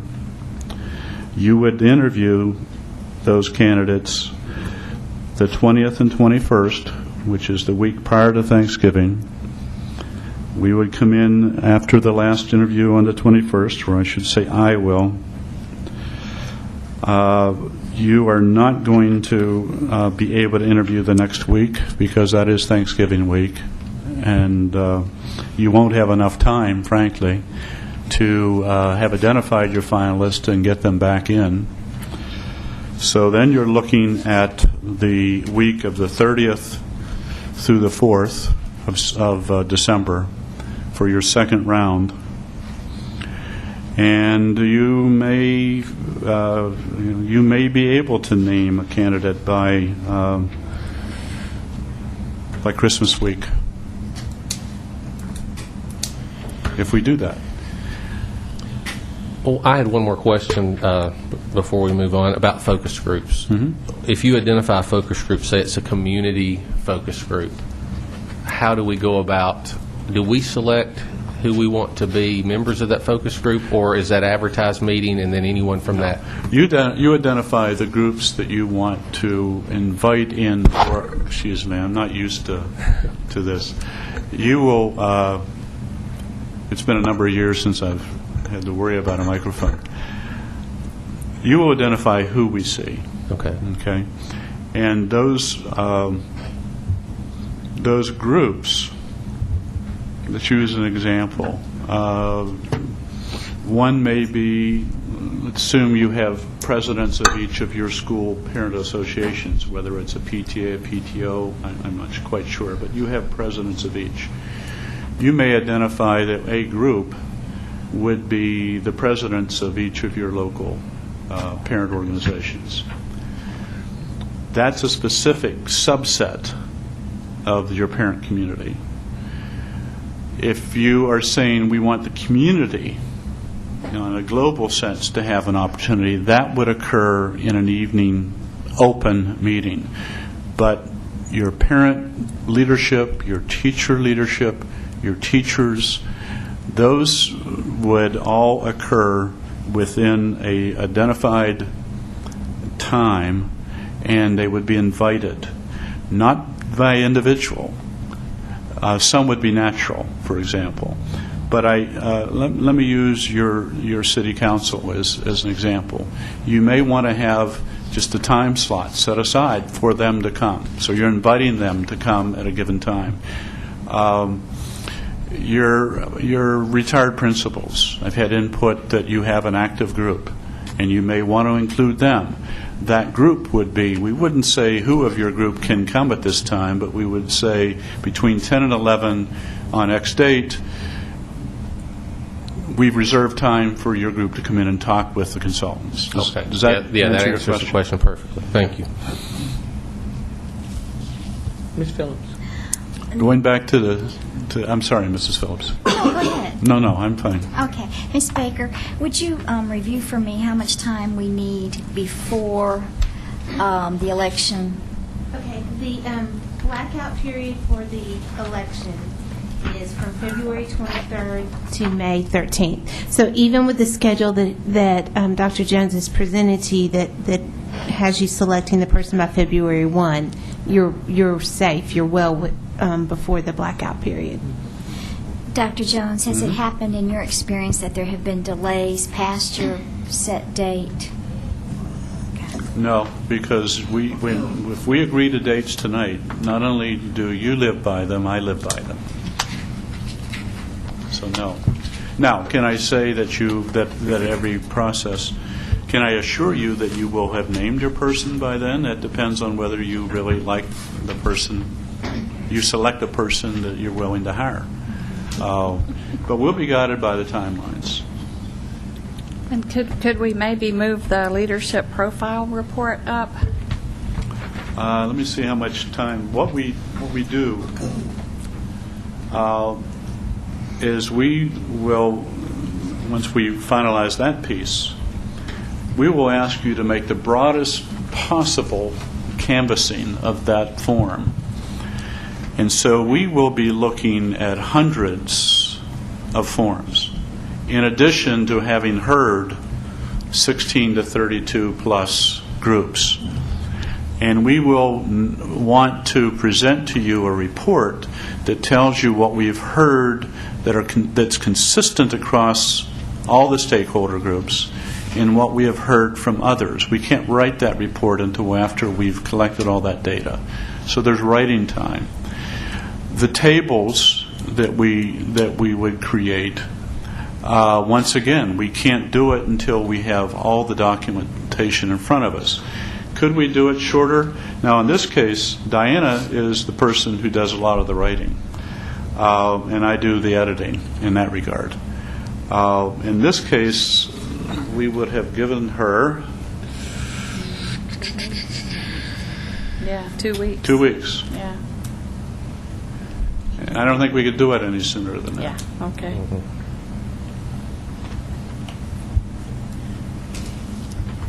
Are there any other questions? Well, let's go back to the question, do you want us to back up the timelines? I'm very willing to do that, but I'm proposing dates for you to consider if we do it, and I'm going to provide myself some wiggle room, but not a lot. That if we are, I know I didn't say this to you initially, but I should have. As much as you think that the pool is broad and deep, it isn't. Is there a compromise in the schedule? Could we compromise 2 weeks either way?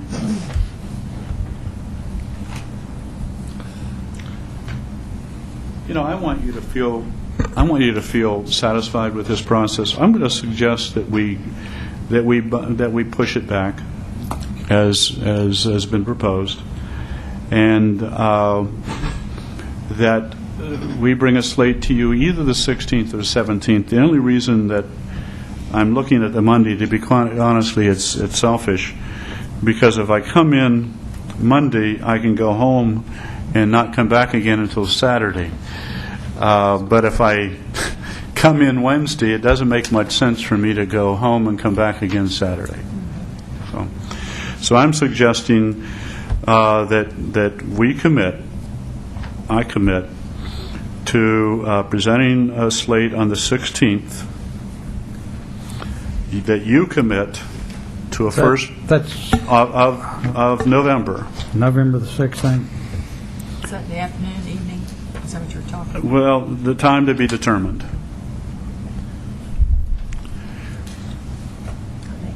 And that you commit to interviewing as much time as required the 20th and 21st of November. There would be a week off because of its being Thanksgiving week. And then you would interview finalists, or plural finalists, the week of November 30, and to give them time, assuming that they are employed. I'm going to suggest that would be on, let's say that you schedule the 3rd and the 4th of December, and that we meet either the evening of the 4th or the 5th, which is a Saturday, for you to determine your finalist. The 5th is the problem? I'll be out of town.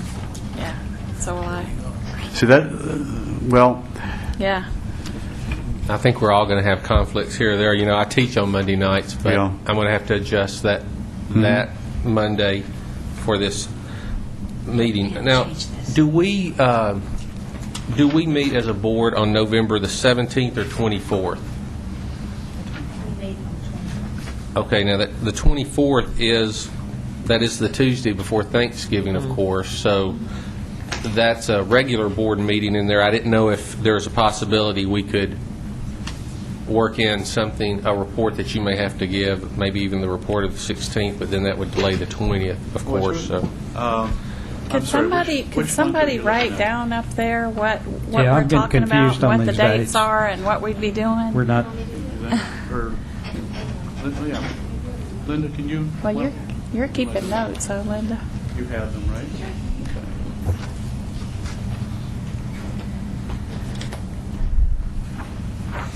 Ms. Wade, could we consider the 24th meeting of November, possibly moving it to the 17th of November, and get our report that night? It would. If you interview. Oh, I understand. So you're pushing it back a week. Well, no, Forward a week, I'm just. basically. You wanted to present a slate of candidates on the 16th. Could you do that on the 17th?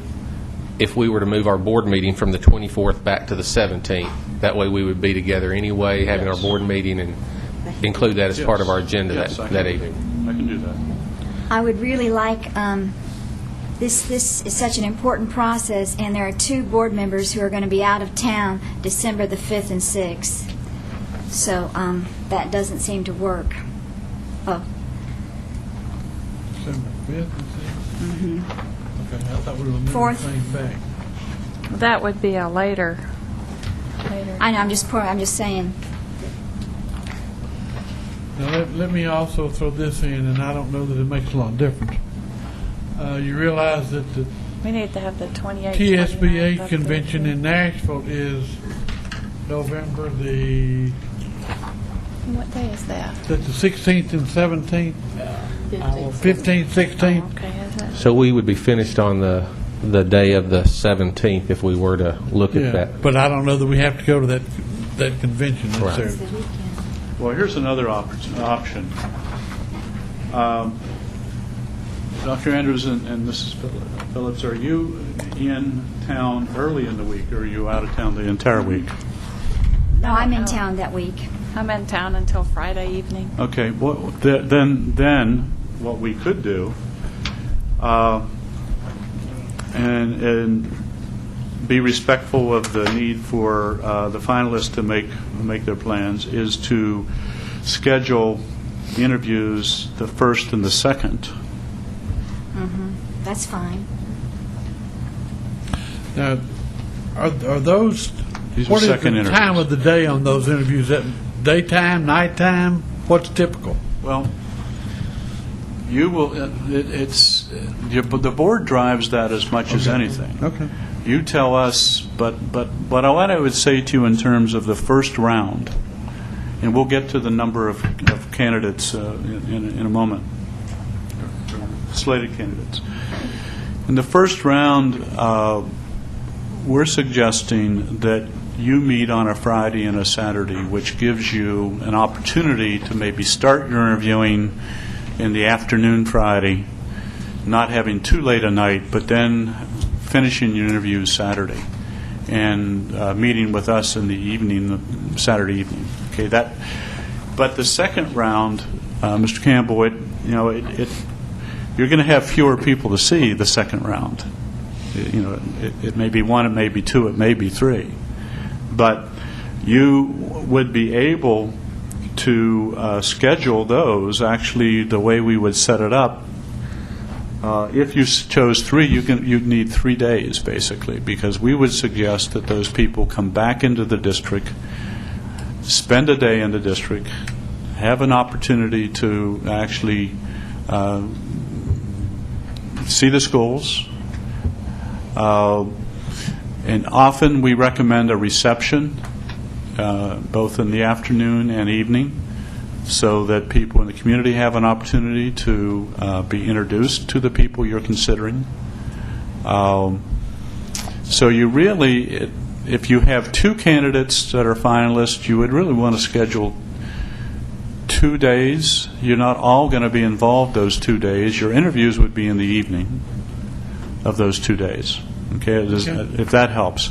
I tried not to get so far ahead of ourselves, but the time we would work out to what's convenient to you, and I would know what works for you, and I would schedule the candidates accordingly. I hope that's clear enough. When is TSBA, Mrs. Ridley? It is the weekend prior to the 17th, so it's that. 15, 16. November 14th, 15th, 16th. Is that what it Saturday, Sunday, Monday, and Tuesday. Tuesday's half a day. Well, you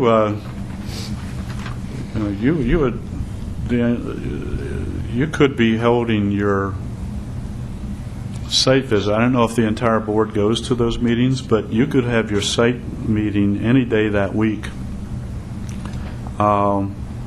And that's not a conflict for me. I'm in Chicago for a bank board meeting the 17th and the 18th, but you don't need me to be here when you take a site visit.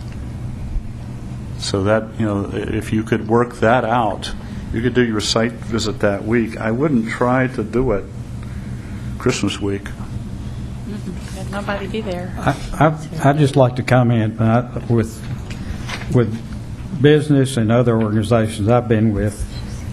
After the about the middle of November, it's just very hectic getting people together, and I'm all in favor of trying to move up everything we can, but I don't, we've got so many people involved, not just board members, but other people that are coming in and staff members and all that.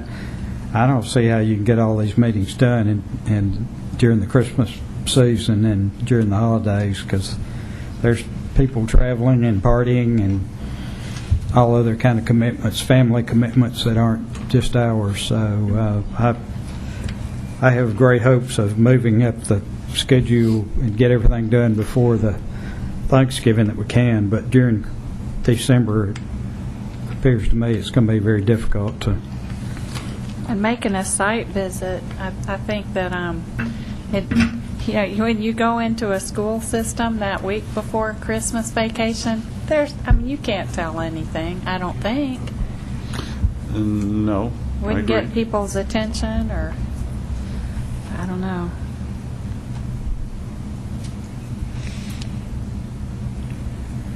We've talked about moving the process up and getting it done, but you don't want to give the appearance that you're rushing, and then we're looking at some of our schedules. Well, Mr. Hopper is correct. The closer you get to Christmas, the harder it's going to be for everyone. But the schedule that we're looking at now,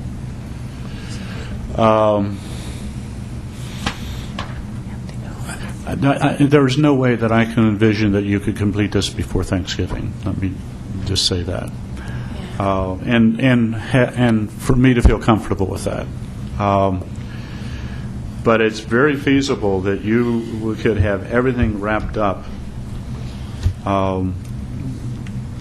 during the third week of December. So maybe December 3rd, we could decide on which one. That's right. And then try for a site visit within the next week. We have 2 weeks, basically, or the next week, which would be the week of the 7th through the 11th. And then what's the date of your board meeting in December? Is it? We normally don't meet. No. Okay.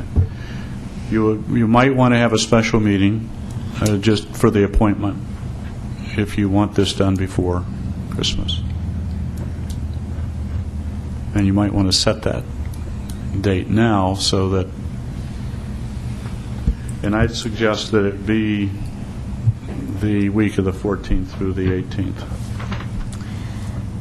In your experience, Dr. Jones, are we shooting ourselves in the foot by trying to do this? It's a tight timeline, and I will tell you if I'm having difficulty bringing people who I think you would want to see, and I want to hold out that option because. But will we commit to it? Yes, we'll commit to it. We could have our special meeting on the 3rd and make that decision then. Our board meeting? Well, No? I don't know if you're going to be ready to appoint someone on the 3rd. Oh, okay. You can determine who your preferred candidate is on the 3rd.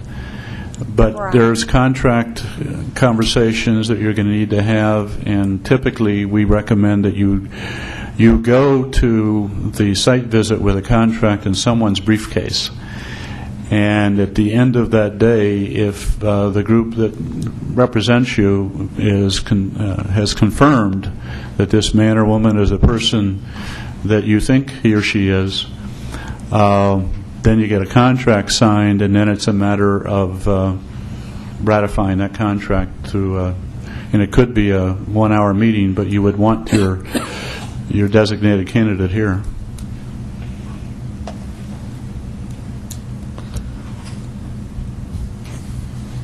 I'm not always this agreeable, by the way.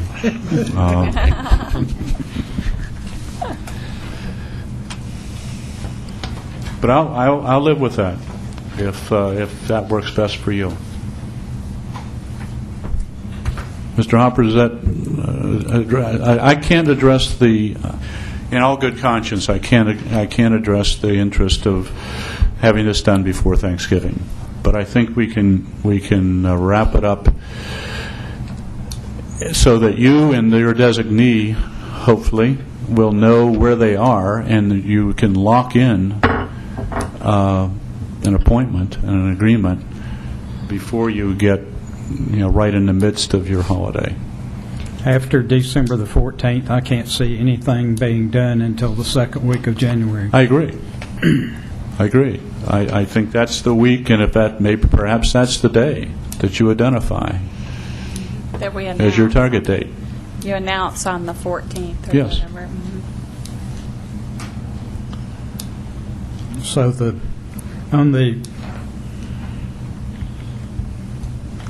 on the yellow sheet, do you want to go through these dates and say when they are amended to?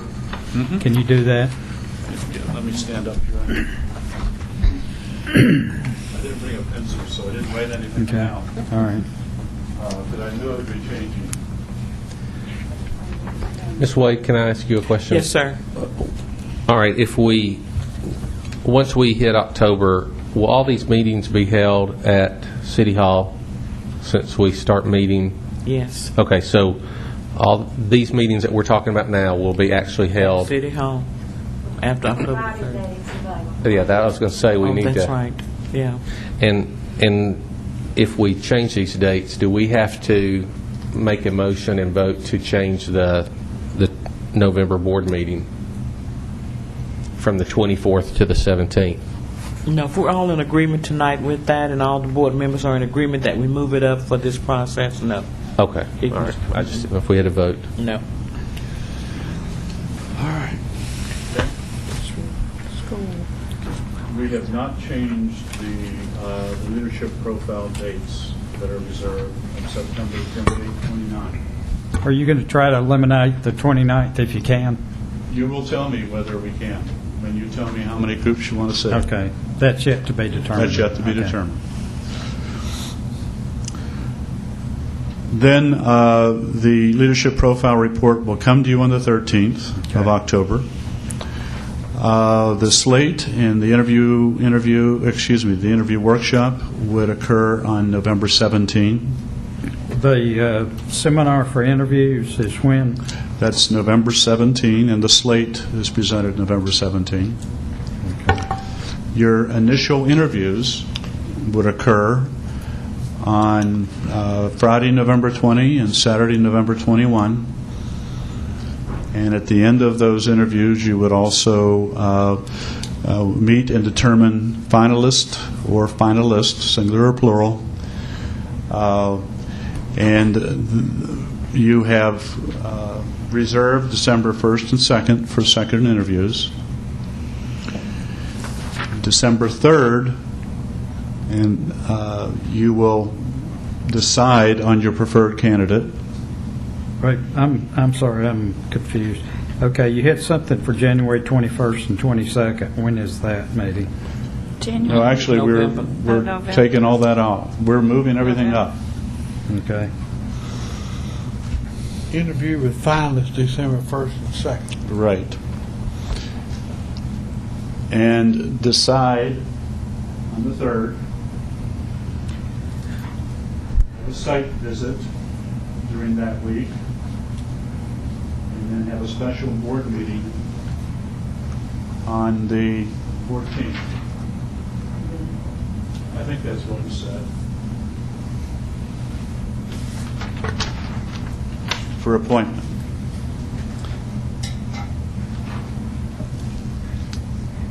Ms. Wade, can I ask that that last meeting on the 14th actually be the 15th, since it's a Tuesday night? That's when we meet usually, and I do have conflicts on Monday and Thursdays from 4:30 to 7:30. Which one was that? That was that last, The last meeting on the December the 15th. which will be our special called board meeting. Are there any members that have a conflict or anything they need to say about that meeting? That's to identify the finalists. That'd be to No, announce. the director. Name. Or director. You're going to name the person that night. Appointment of the director would be scheduled for December 15th.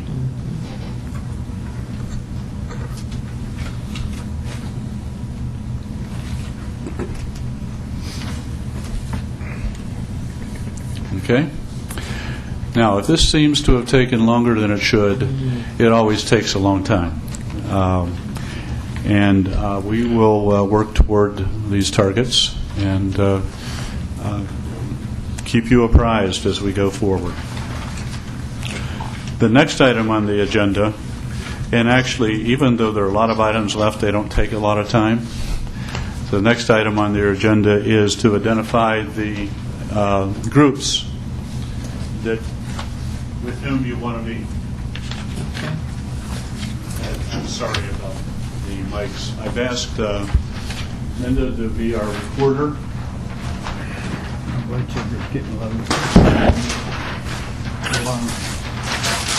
Can you take a break? Okay. So at this point, we're Yes. just going to name Dr. Jones, you would like to have, yes. if it's okay with you, the board needs to take a little break right about now. Of course. Thank you. That's fine. Thank you.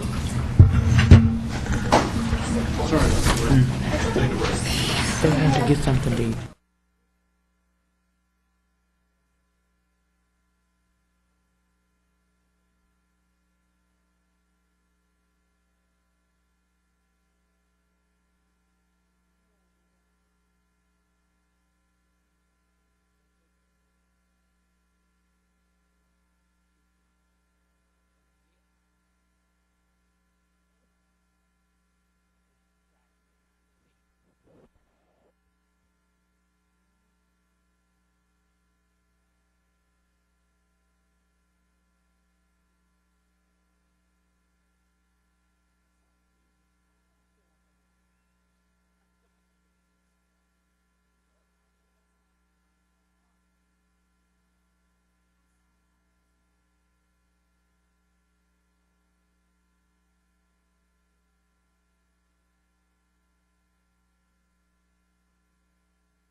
opportunities, but we want to make sure you get it.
Board members, thank you for the break. And Dr. Jones, I had one more thing I need to say to the board. While we were at break, there's a handout on the dates that we've chosen. And if you look, Dr. Jones has added some times to them for us. I'd like for you to look at those. And those are about the times that we meet anyway. It has to do with the interviews and the time we'd interview the finalists, and on the 15th. It doesn't have the October 13th because that's not changed, is that right? No, it has not. Okay. Thank you, Ms. Ridley. Is that the same as Doing this this. page? Yes. It's the same, this is the yellow page marked up, right? Okay. Do we have a time for the 13th of October? October. Do you want to, well, October the 13th has come up, there's some questions. Do you want to keep the meetings at this time of 4, or, Dr. Jones, did you need us to slide it down an hour for you? No, I can be in Nashville by noon, basically. Okay. Now, on the 13th, we did not, excuse me, we did not identify a meeting time because I can't get back to Charleston if I don't get on a plane before 5. There's no point in You it. can meet at 4, you can meet at 6:30, you can meet any time that evening, or you can meet in the afternoon, but that probably isn't going to be possible for some of your schedules.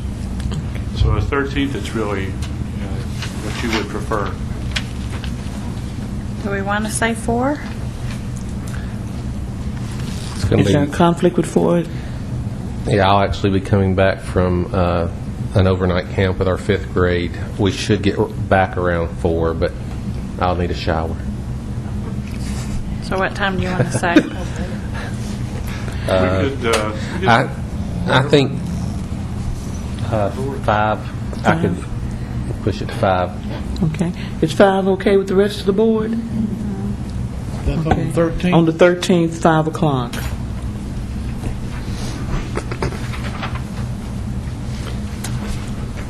On the 17th, do we want to move that to 4 rather than 6:30?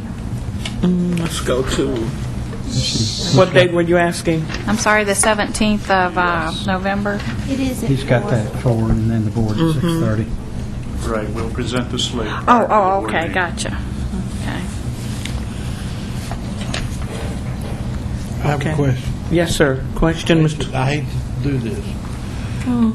November the 21st? What do you foresee as the length of time? All day and perhaps into the evening. The only option you would have, well, let me jump ahead of myself for a second. With the open meetings and open records laws that we will work with,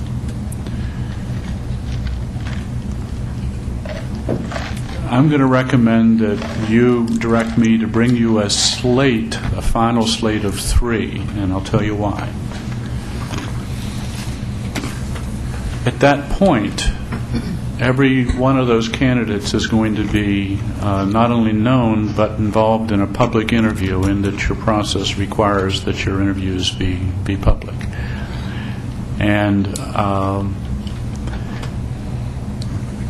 if you would want more than that, I would have a hard time convincing people that they should put their potential career at risk for being one of 5 or one of 8 or one of 10 rather than one of 3. And in other states where they have similar laws, we have restricted the number that we have presented to 3 because the individuals then feel, yes, I'm exposing my interest in this position, but I have a 1 in 3 opportunity of getting it. So when you put it in that context, jumping ahead of myself and talking about 3 coming to you, you could conceivably do that on a Thursday and Friday and have all your interviews on an evening. If you wanted more than 3, you'd have to go into the Saturday to get that extended time period. But we could change it to the Thursday, Friday rather than Friday, Saturday if you agree to accepting a slate of 3 candidates. Okay, Board, is there any discussion on what Dr. Jones has proposed to us? How much time would those interviews normally take? Normally 2 hours. They're scripted in such a way that you would have 2 hours with each of the candidates on the initial interviews. So you're talking about the 20th and 21st? If actually, if the 21st is a conflict, I'm sorry, I may have misspoken. I'm talking about the 19th and 20th.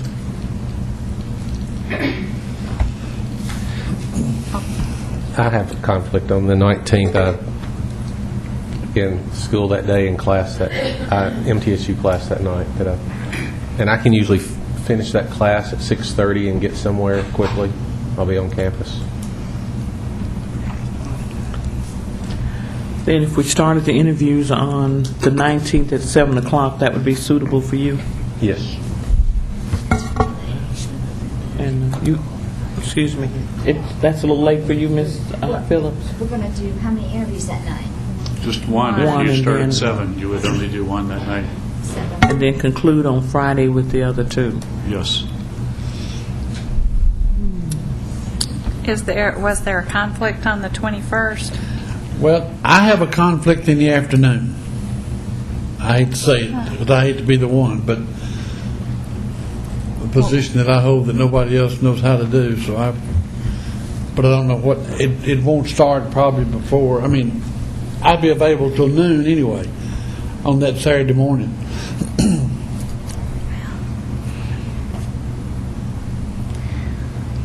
We'll just make it work. It would be tight way. to Well, try to do okay. that, because after you have met with the 3, we would meet to discuss your finalist, and that's not going to be a quick conversation.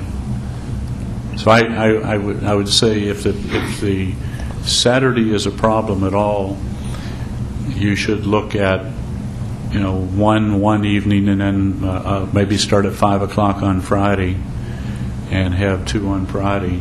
And then have our And then discussion Saturday have our morning? discussion Saturday morning. Okay. Okay. Would that fit the schedule of?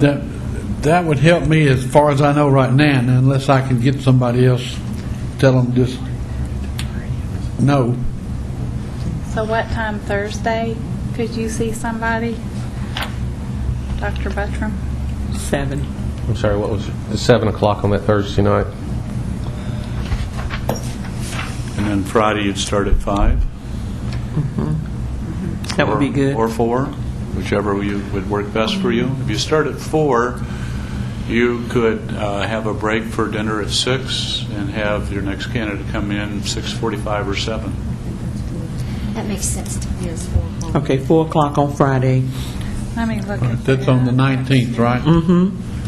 That's on the 20th.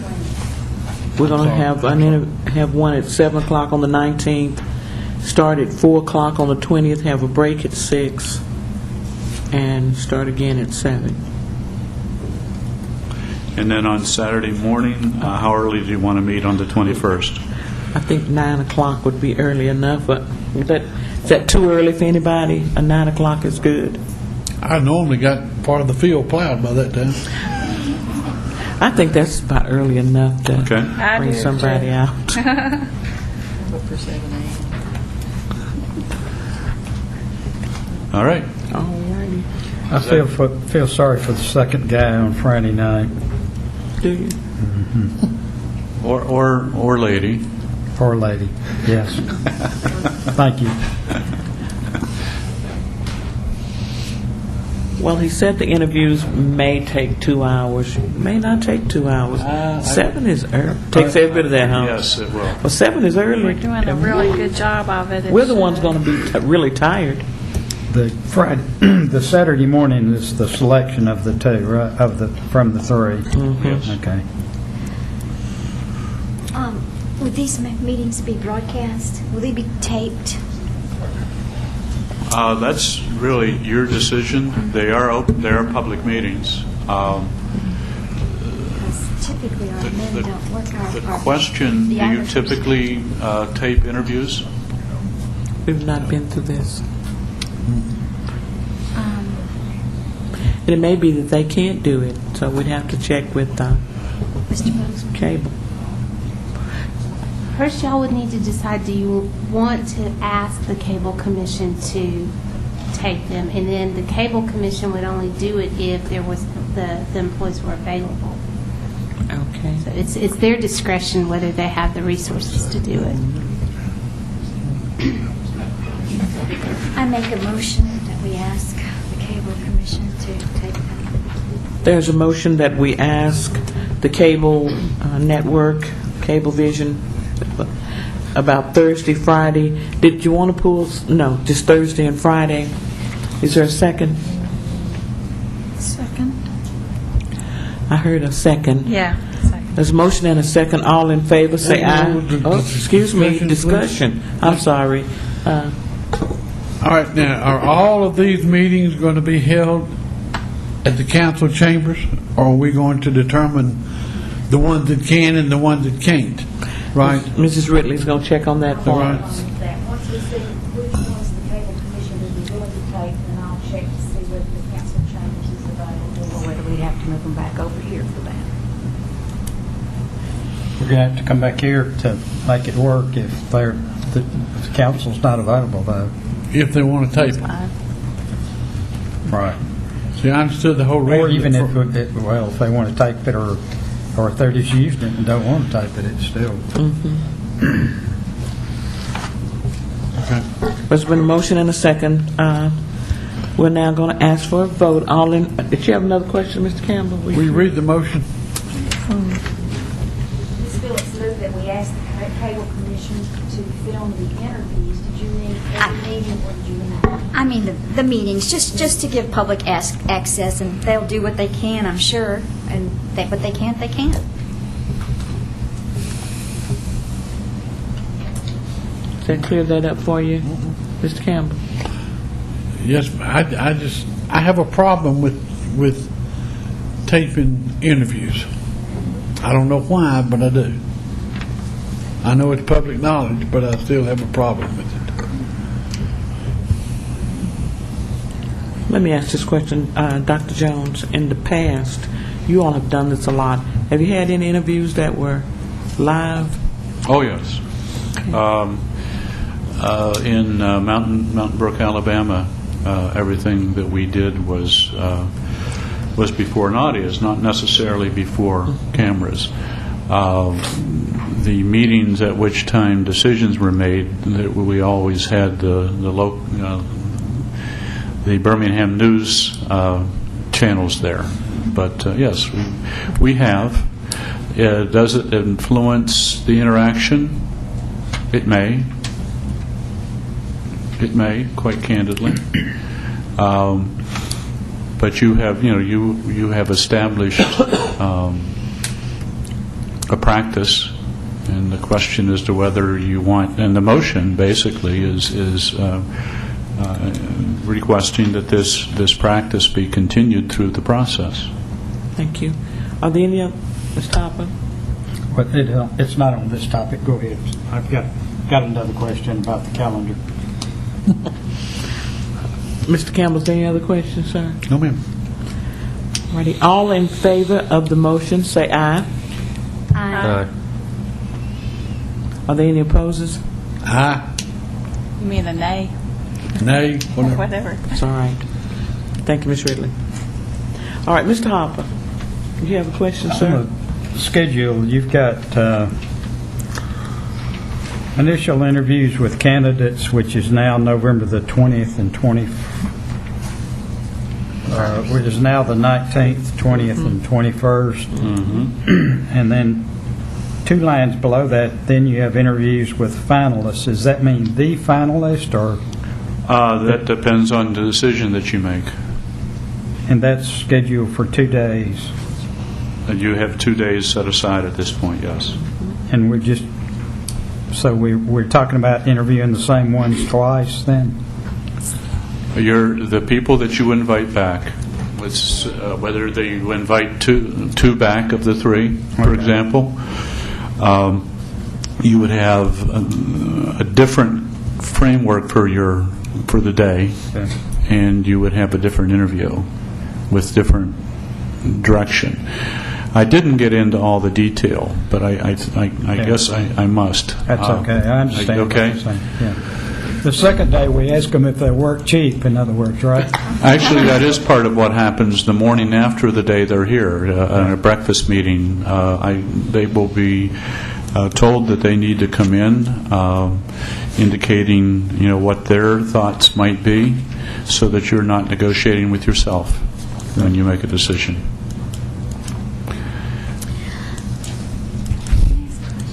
Ms. Phillips. Mr. Jones, Dr. Jones, how many candidates do you usually narrow it down to on the first set of interviews? 3 to 5. 3 to 5. Rarely, but I won't say never. Rarely do we present more than 5, because part of our responsibility is to do the vetting and the recruiting and the presentation of the candidates.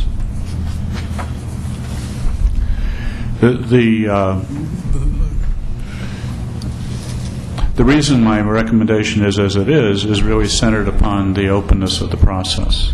And from our experience in terms of how candidates will respond to a process in a state that is as open as your state is, particularly if they're in a position where they don't need to leave or are not and are not prepared to tell their boards unless they think they have a real opportunity. Now, any of the 3 that we present are going to have to advise their boards before that first interview, and so they are putting their self out there to begin with, and so I guess that answers the question. It does. Thank you. That makes sense. So we'll get more good candidates with fewer finalists. That makes sense. I think you will. Finalists. Mm-hmm. I think you will. We can attract people that would otherwise say thanks, but no thanks.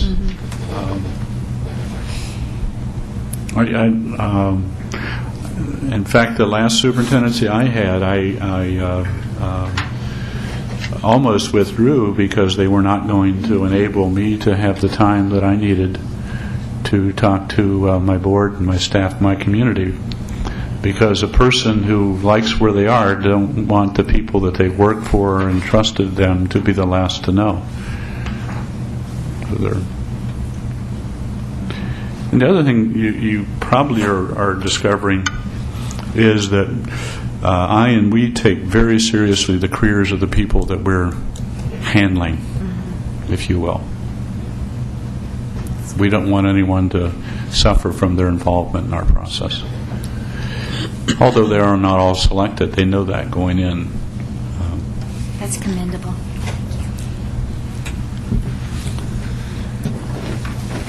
Are we ready to proceed into number 4? Yep, we are. Mrs. Ridley, can you help me with recording? This is where, Mr. Hopper, we're going to get to your question of how many days and how much time is it going to take.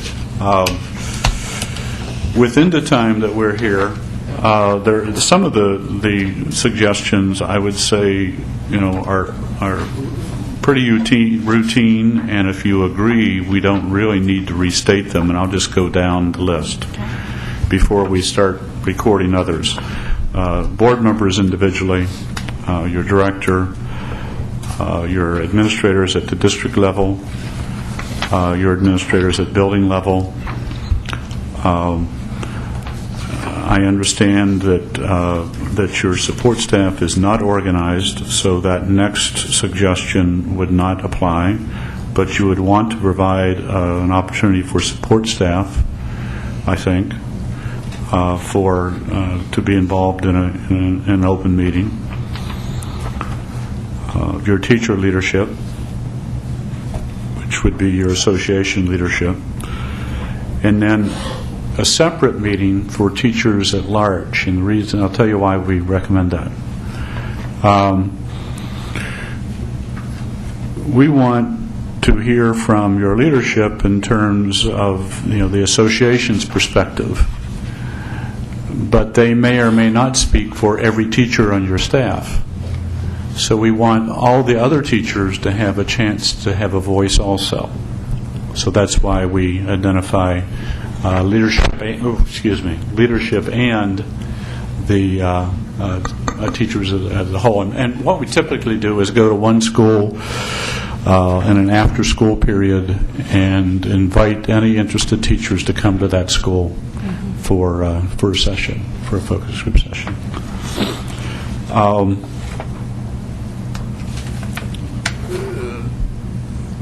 Beyond that point, some districts do invite former board members to get that historical perspective. Others do not.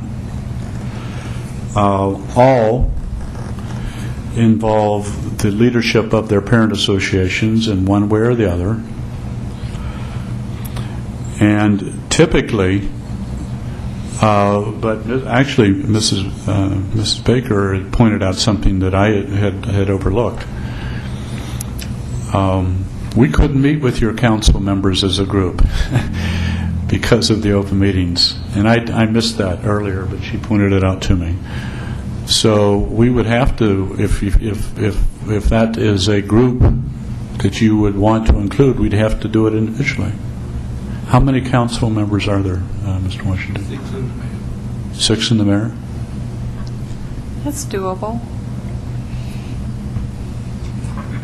I think they'll have, valuable input. I think that. What do you think, Mr. Washington? Think about that. Yeah, I think they probably would. You wouldn't have to meet with me, I already got mine. Give me one last.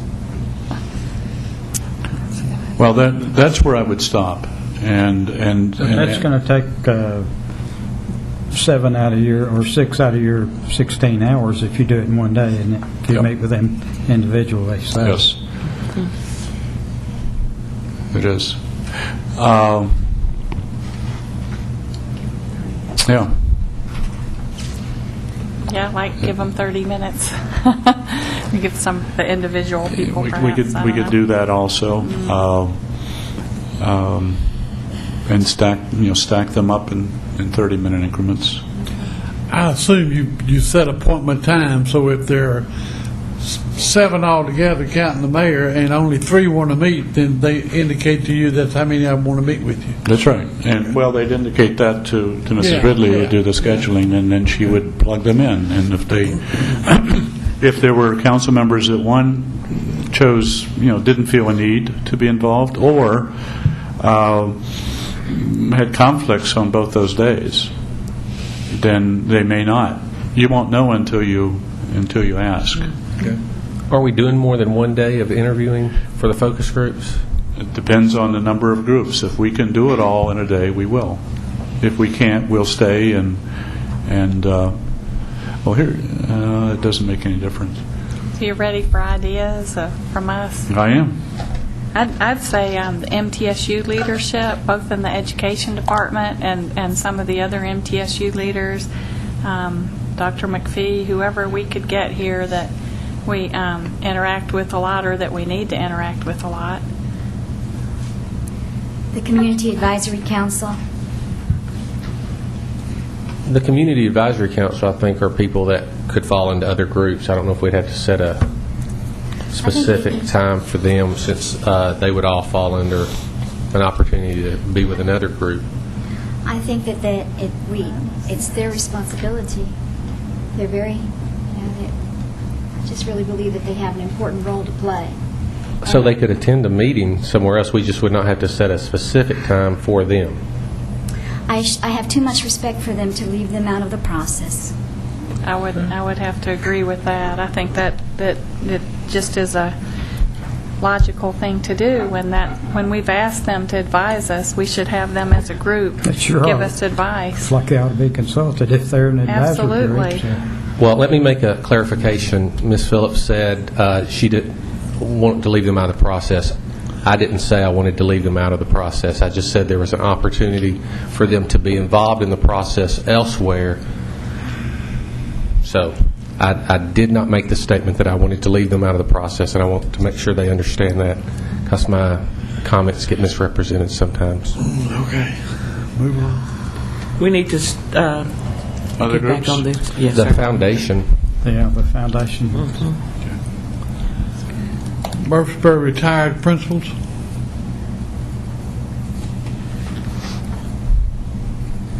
I'd like to see representatives of United Way, the Chamber of Commerce.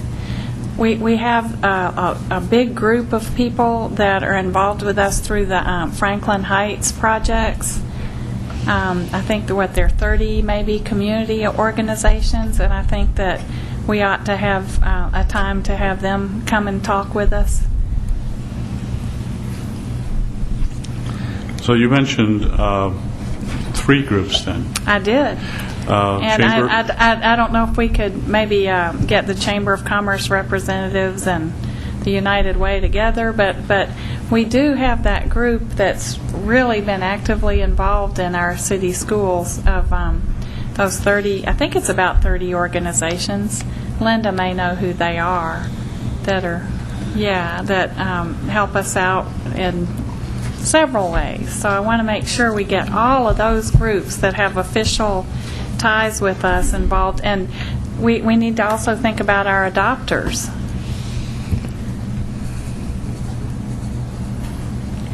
And maybe we could invite the adopters at the same time as some Chamber of Commerce representatives, since that sort of gets our business community. Good idea.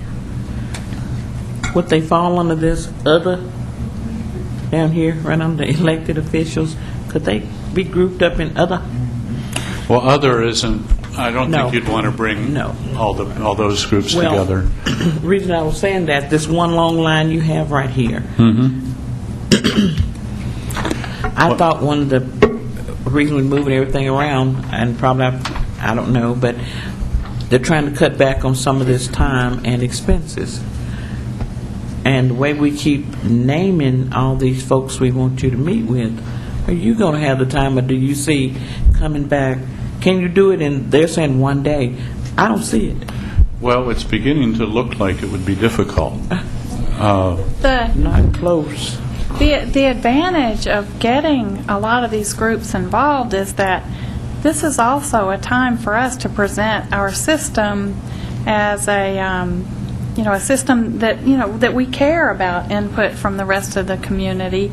And I think that when we give these people opportunities and specific invitations to come, they're going to buy into our system more too if they feel like they have some input. And I think we can get valuable input from each one of these ones we've mentioned. So, that balances against an overnight in a hotel for you two, 2 rooms.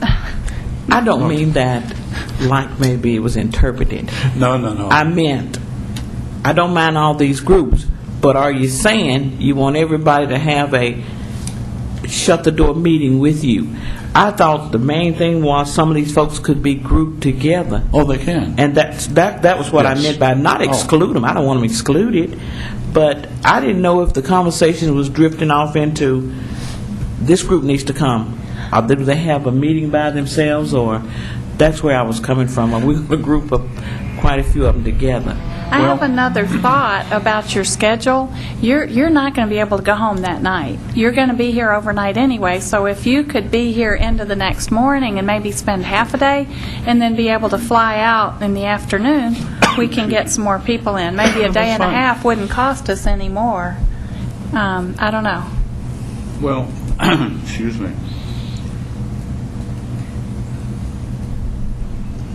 I don't have I think that you should, let me respond this way. I think you should decide who you want to see and how inclusive you want that process to be, and see if you can work it out so that wait and see how much time it takes. Remember that you'll have two going, and it doesn't really help to shorten the time, because particularly we've seen groups as small as 6, and we've seen groups as large as 50. And we're able to, and there are 2 of us that are working. So this is an opportunity for your community to feel involved, so that when you make a decision, it is not in a vacuum. And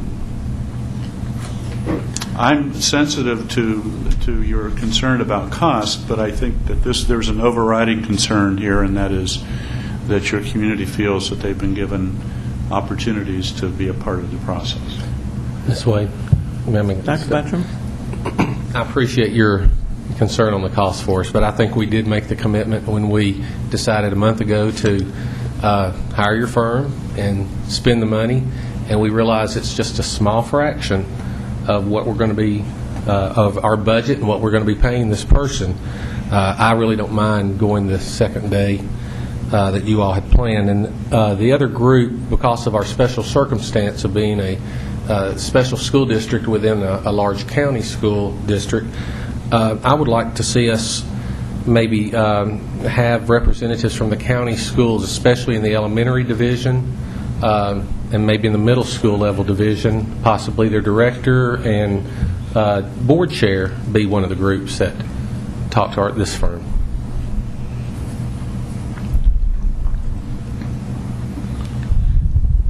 Is there I think if you open it up, whoever wants to can come. It's open. But at the rate we're going to leave somebody out. And somebody's feelings are going to be hurt.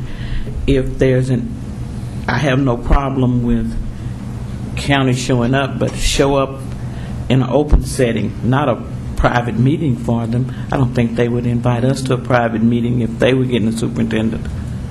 I don't see it. They'd probably invite us openly if you'd like to come as part of the community, but I don't think they plan a meeting for Murfreesboro City School Board to come and have any voice in it. Under the community groups, I'd like to see the volunteer groups and the, have a business group. That might be our adopters in the Chamber of Commerce. The volunteer group would maybe be more, that could be our groups that work with us at Franklin Heights and maybe some United Way people. But I'd like to have them feel like they have a special invitation to be involved. We get a lot from the Chamber of Commerce and our adopters and all these organizations. They do a lot for our school system. Ms. Duggan. I know that, just follow up on what Dr. Andrews is saying, I know there's overlap with people who are involved with United Way and the Chamber of Commerce and the adopters. Would it be possible to group those 3 to meet together, United Way, the Chamber of Commerce, and the adopters? Would it be feasible to have the foundation and the Community Advisory Council to meet together? I'm just asking. You can group that cluster, these groups. That's not a problem at all. What I wouldn't do, though, is to mix staff with community. Would keep your stakeholder groups homogeneous. We actually don't have that many down. I know people think it sounds like a lot, but I don't think we've got 16 from what you said. Mr. Campbell. I would have to echo a little bit on what Dr. Buttram said about Rutherford County Schools. And the reason I say that is because every student that we have in Murfreesboro City Schools eventually is going to be part of Rutherford County Schools. And I think that some of the people with Rutherford County Schools, particularly at the central office, and we're looking for attributes and criteria and things like that for a director. Some of those people down there have been there long enough where they have served under 6 or 7 different directors. And I would think that some of those folks would have some ideas on pretty good criteria for a director of schools. And I think we need to work a little bit, as much as we can, be a little bit proactive with the system where our students are going to go next, and not just, they may not want to be involved, but the worst thing to do is say no when you give them the invitation. But I think they will. I'd like to see you add that in there. Well, actually, it's your group, your list. I really shouldn't offer an opinion because I don't understand all the dynamics. Ms. Harper, you have a comment, question?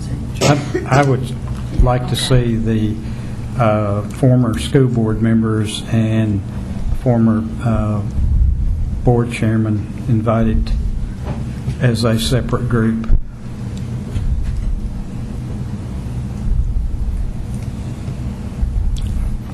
Are you the only one still around? Former chairman? Linda, can you put I should the say former surviving. board- or did you put it on your list there? You have it? Okay, you got it. Okay, that's fine. Yeah, I think that's, You know what? I don't think there's any bigger friend of Rutherford County school system than I myself. Well, I've had products of that system. And not to say that they would not have great ideas, but this is Murfreesboro City system, and I'm proud of it. And when it comes to making big decisions about Murfreesboro City schools, you're looking at the folks that were elected to that position. It's going to come down to what the board members feel is the right fit for this system. We're looking for input, but the input I'm looking for is when all this is compiled, Dr. Jones, your group brings back, and what this group of elected officials decide is the criteria they want to set for a system. So I don't want anybody to think I don't love the other system, because I do, and do things with that other system. But I don't need another system to tell me how to choose a superintendent or a director of schools. This is my job along with your job. Now, they can come to the meeting and an invitation can be extended. But it's more like the other invitations are going to be extended. I don't see a private setting, but I do see invite, but I don't see a private setting for it. Let me ask you a question, Ms. Wade. Yes. Just invite them, I mean, just invite the community, you mean, without specifying Rutherford County school system? No. You don't want to slight anybody, and I don't want the board to feel that I would be slighting Rutherford County by not look like we're getting ready to do an invitation thing, which is fine. Invite. But I don't see a private session just for another school system. And yes, we're going to feed into that system, but we do our own feeding. We get them ready. It's not that we ask permission from anybody to get them ready. We get them ready for Rutherford County. So we're a great system. You can put them down to invite them, but I don't say a special session. I just don't see it. But this is a board decision. Well, Ms. Wade, I appreciate your comments on our relationship with the county, but if we were a K-12 system, I could see where it would be no different than us and Rutherford County, or us and Williamson, us and Wilson, but we are a special school district that do feed our children into the Rutherford County school system. And all I was asking was that they have some input as to what our director, what kind of qualities our director as an elementary director may have. And again, they're part of our community too. It is a special circumstance because we're a special elementary school district feeding into the high school district. So I think your point would be better taken if we were a K-12 system and none of our students went to there. But they are a huge partner for the success of our children.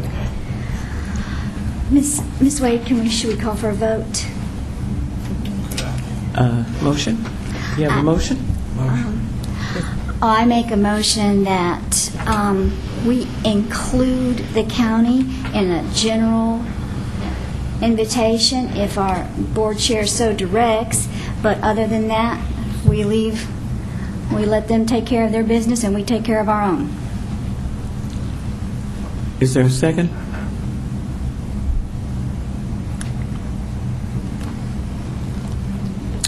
It will die from lack of a second. Back into discussion.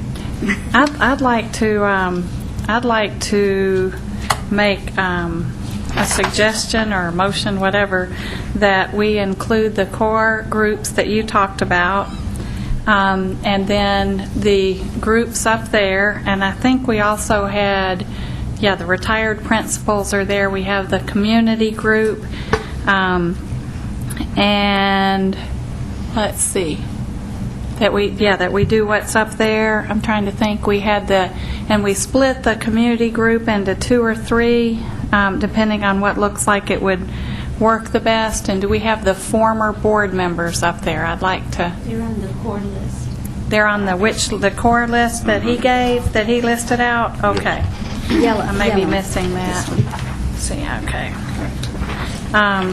That be, and then we have the evening community groups, and that we encourage everyone in the community with an interest in our schools and our school system to attend and give us their input. And are we talking about one community meeting? That's a good question. I guess it depends on how many we end up with. If we end up with enough that you could go home that afternoon, maybe not. Just have the one meeting. And it looks like if we do these groups that we would be able to get done midway through the next day. Well, you can have 7 board member meetings. Oh, that adds on, right. And you've got 7 council people to meet with. They'd be 30 minutes, and there's only 6. Unless he changes his mind. Okay. I'd like to suggest we offer 2 community meetings just because you want to offer at least 2 different days or 2 options. And we could do one of the community meetings at noon, the second day if it fit in, and one the night before for a night meeting, because we do want to give those people opportunities that may work second shifts and jobs to come to a day meeting possibly. I've got down it would be about 25 hours, not counting the community meetings. That almost would fit into a day and a half. So I don't know what the schedule is for getting back to Charleston. But It really is not my issue as to when I get back. Yeah. I think you should decide who you want to see, and then make it work. Anyway. I have a motion. Okay. I move that we take this list as a guide and this list as a guide, and then we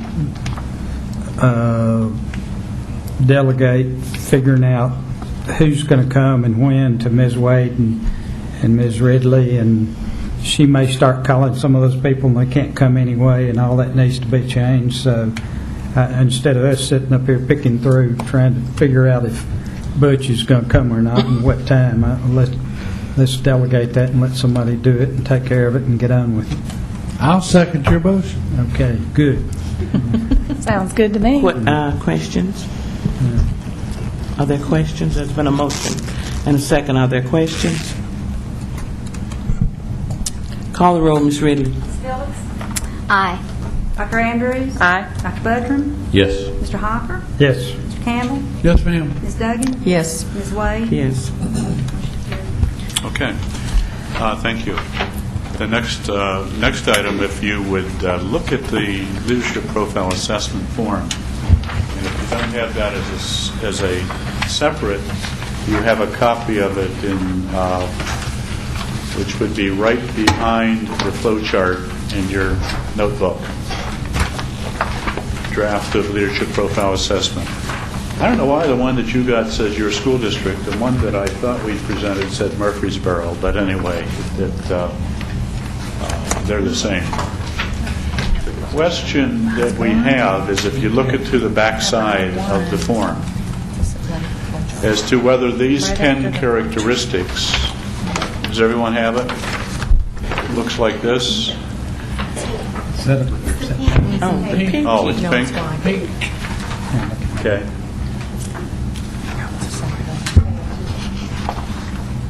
And then you have another copy in your board notebook. Okay. Okay. Got it. Okay?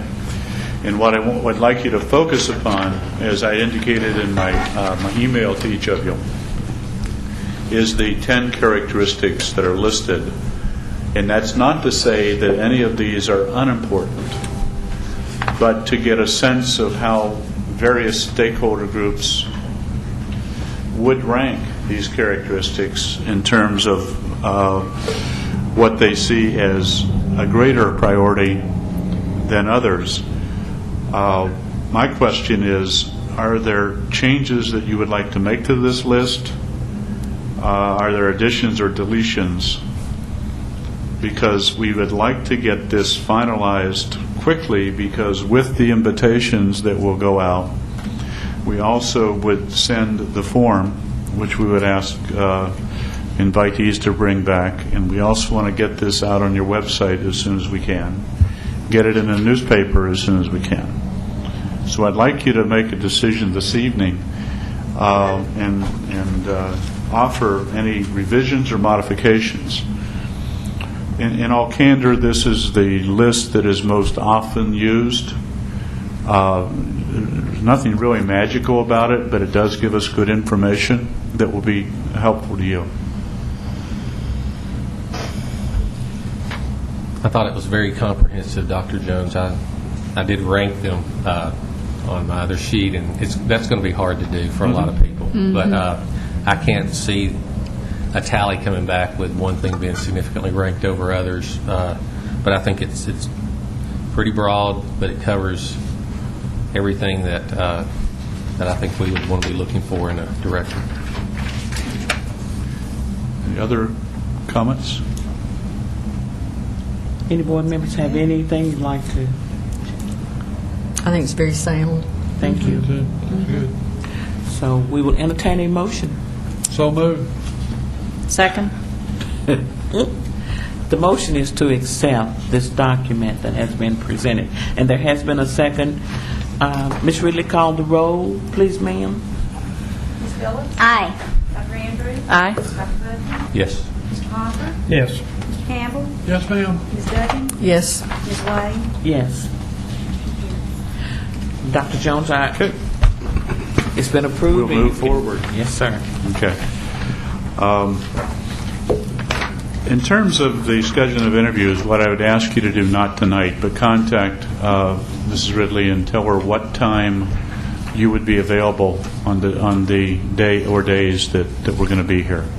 And as I said earlier, I'd like her to schedule you first and then fill in the other time slots because it is important that we have an hour with each of you.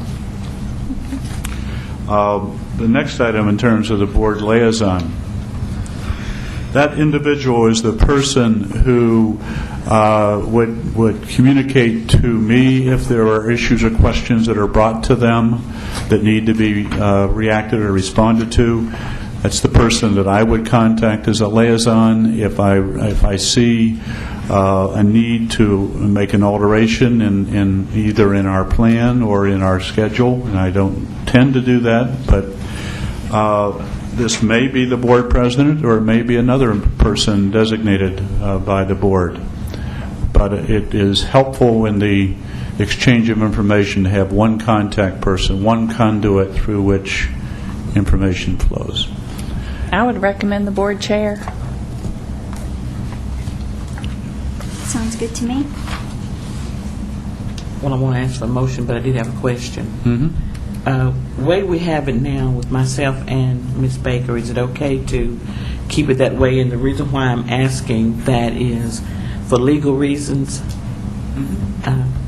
because of emails, I think that should come that route to Mrs. Baker and myself, so that'll keep us off of that email. If you're suggesting that I communicate with both of you, I'm very comfortable with that. If Mrs. Baker is comfortable with that. Is that okay with y'all? I don't know that, do we need to vote? I mean, I think we all pretty No, much just- agree If you Well, we'll go agree, ahead that the invite board it. chair Do it. can appoint the board chair. Yes. But we'll go ahead and, just for emphasis sake for the minutes, we'll ask for a motion So move. and a second. Ms. Ridley, if you'll call the roll, please, ma'am. Yes. Ms. Phillips? Aye. Dr. Andrews? Aye. Dr. Buckham? Yes. Mr. Campbell? Yes, ma'am. Ms. Duggan? Yes. Ms. Wade? Yes, thank you. Number 8 is easy, that's me. Number of candidates, I have recommended that we bring you a slate of 3 for the reasons that I had identified. And as I indicated in that brief statement, that it's driven by the effect that your Open Meeting, Open Records Act may and will have on our ability to bring people to the process.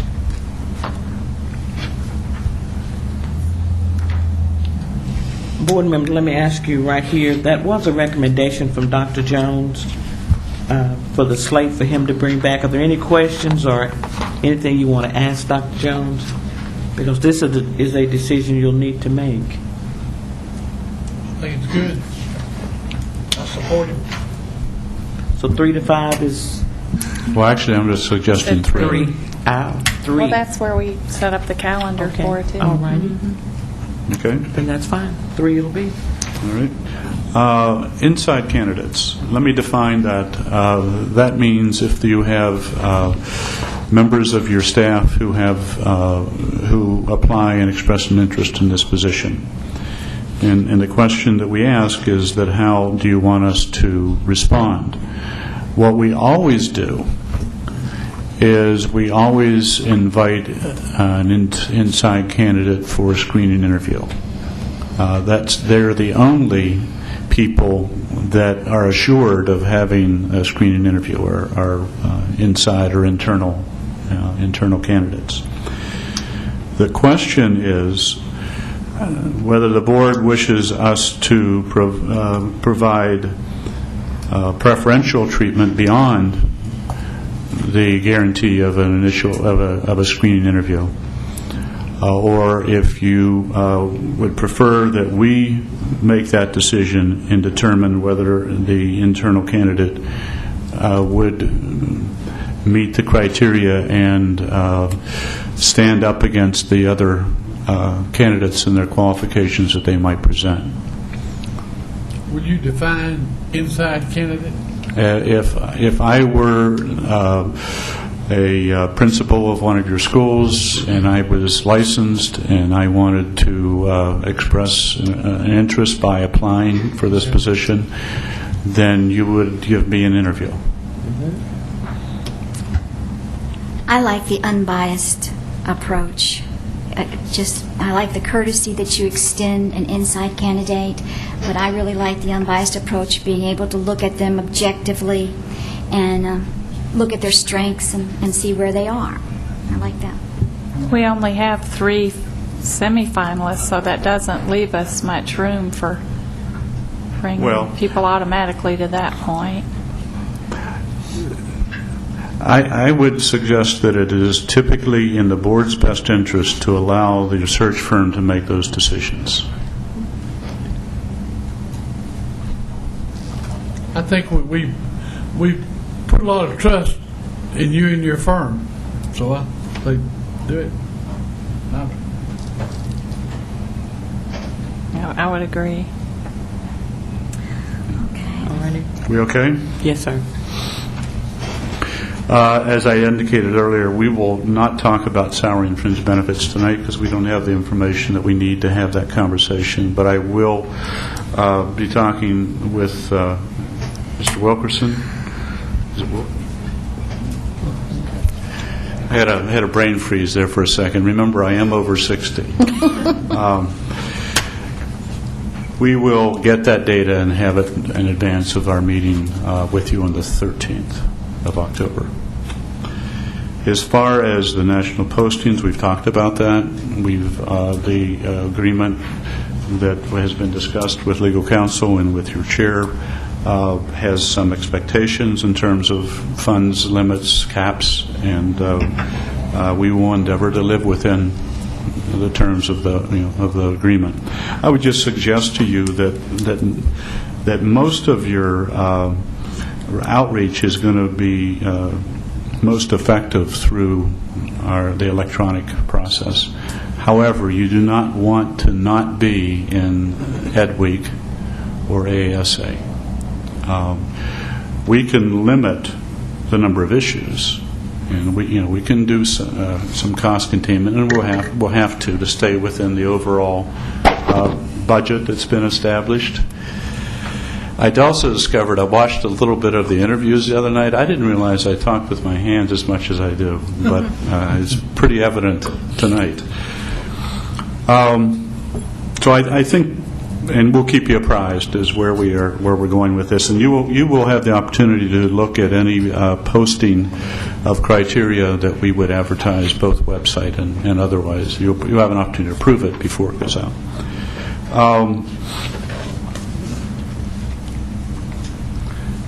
We would suggest that you link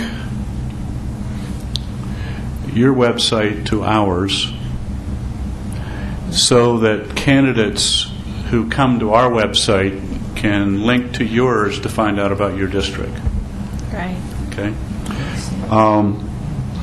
We also are suggesting that you set up a separate page on your website called Superintendent Search.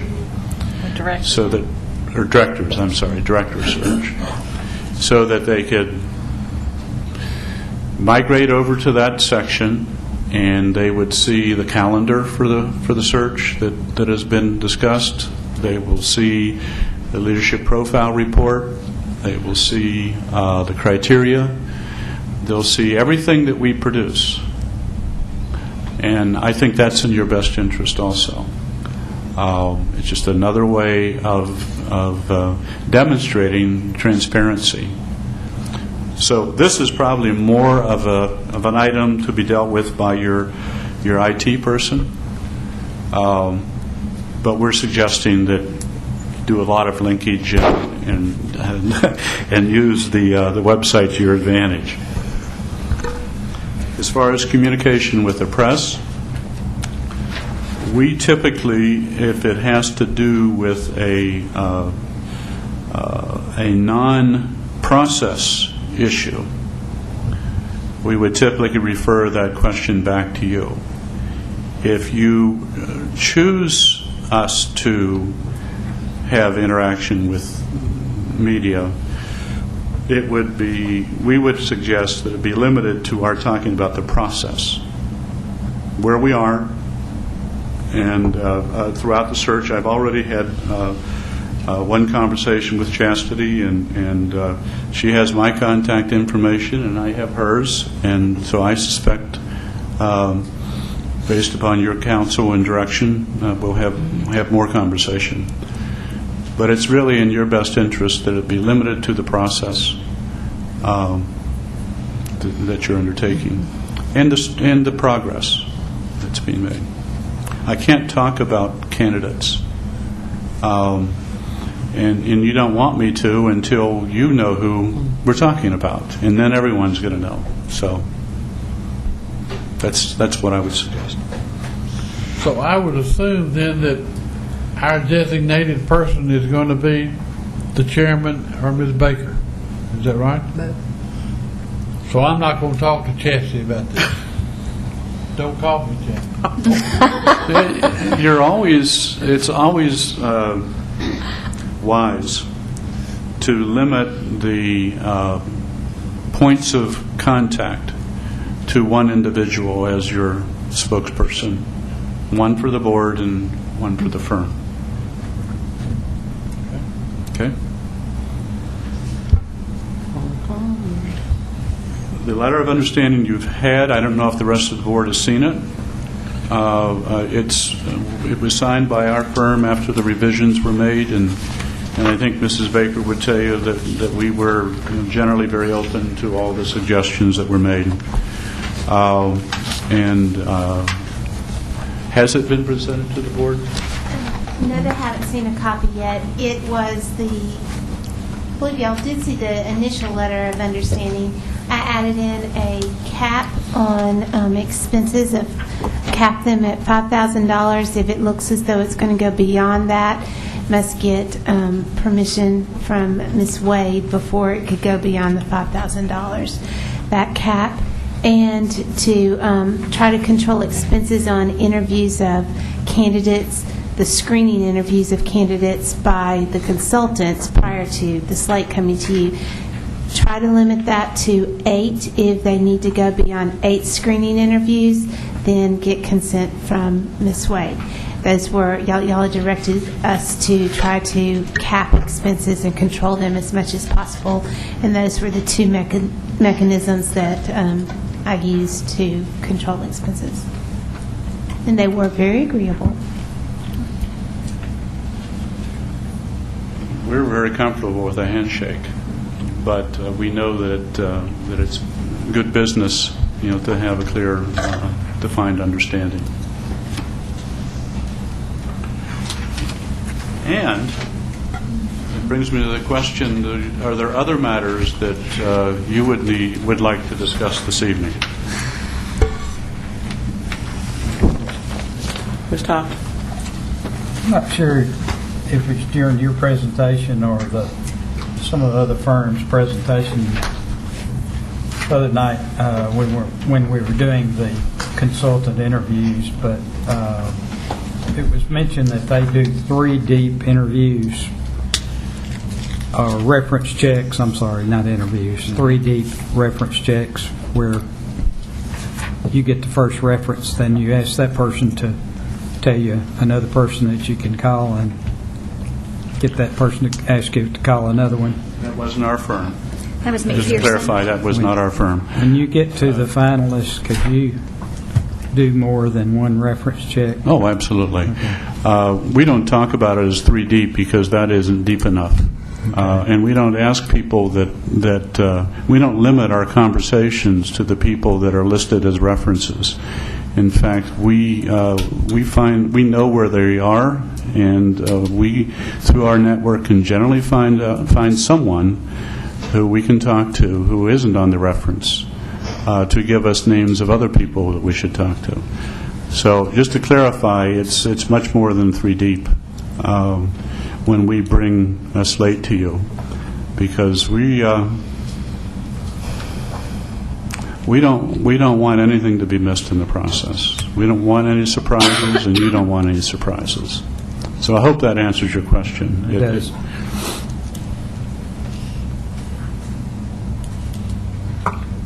Are there any other questions for Dr. Jones, since we're at the end of our, Ms. Duggan? Do we have any dates? Did we look at dates, and I just didn't write them down, about the interim director, about when we expect to have names from you and when we might meet for that process? Yes, we're going to let you. No, we don't at this point. I'd asked for the board to give us an opportunity to think that through. Okay.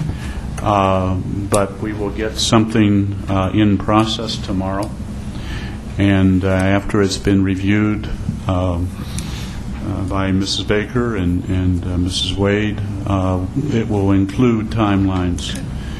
I think I did say, Mrs. Duggan, that the ideal that we will work toward, and I don't think I guaranteed it, is to have someone in place October 1, effective October 1.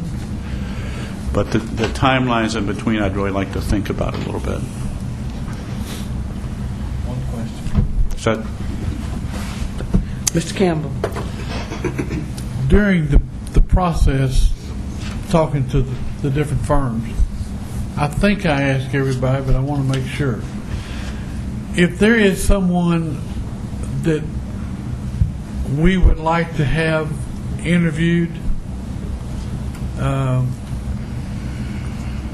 do we have the opportunity to get that done, like with somebody local or whatever, or do we just expect them to go through the process?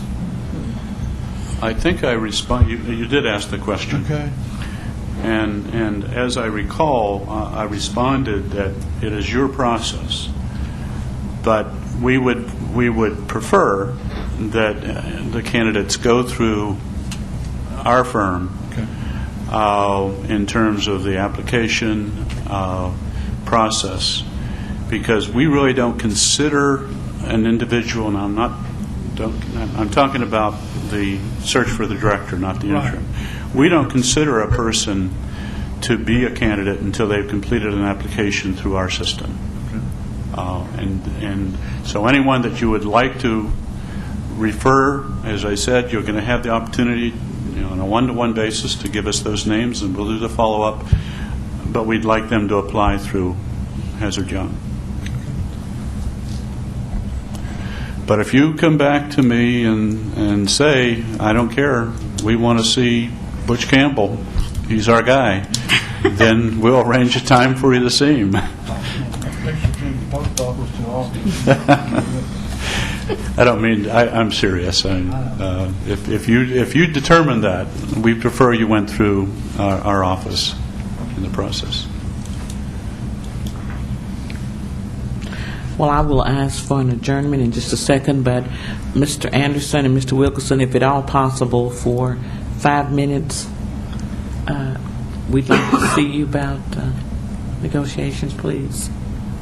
Thank you. Yes.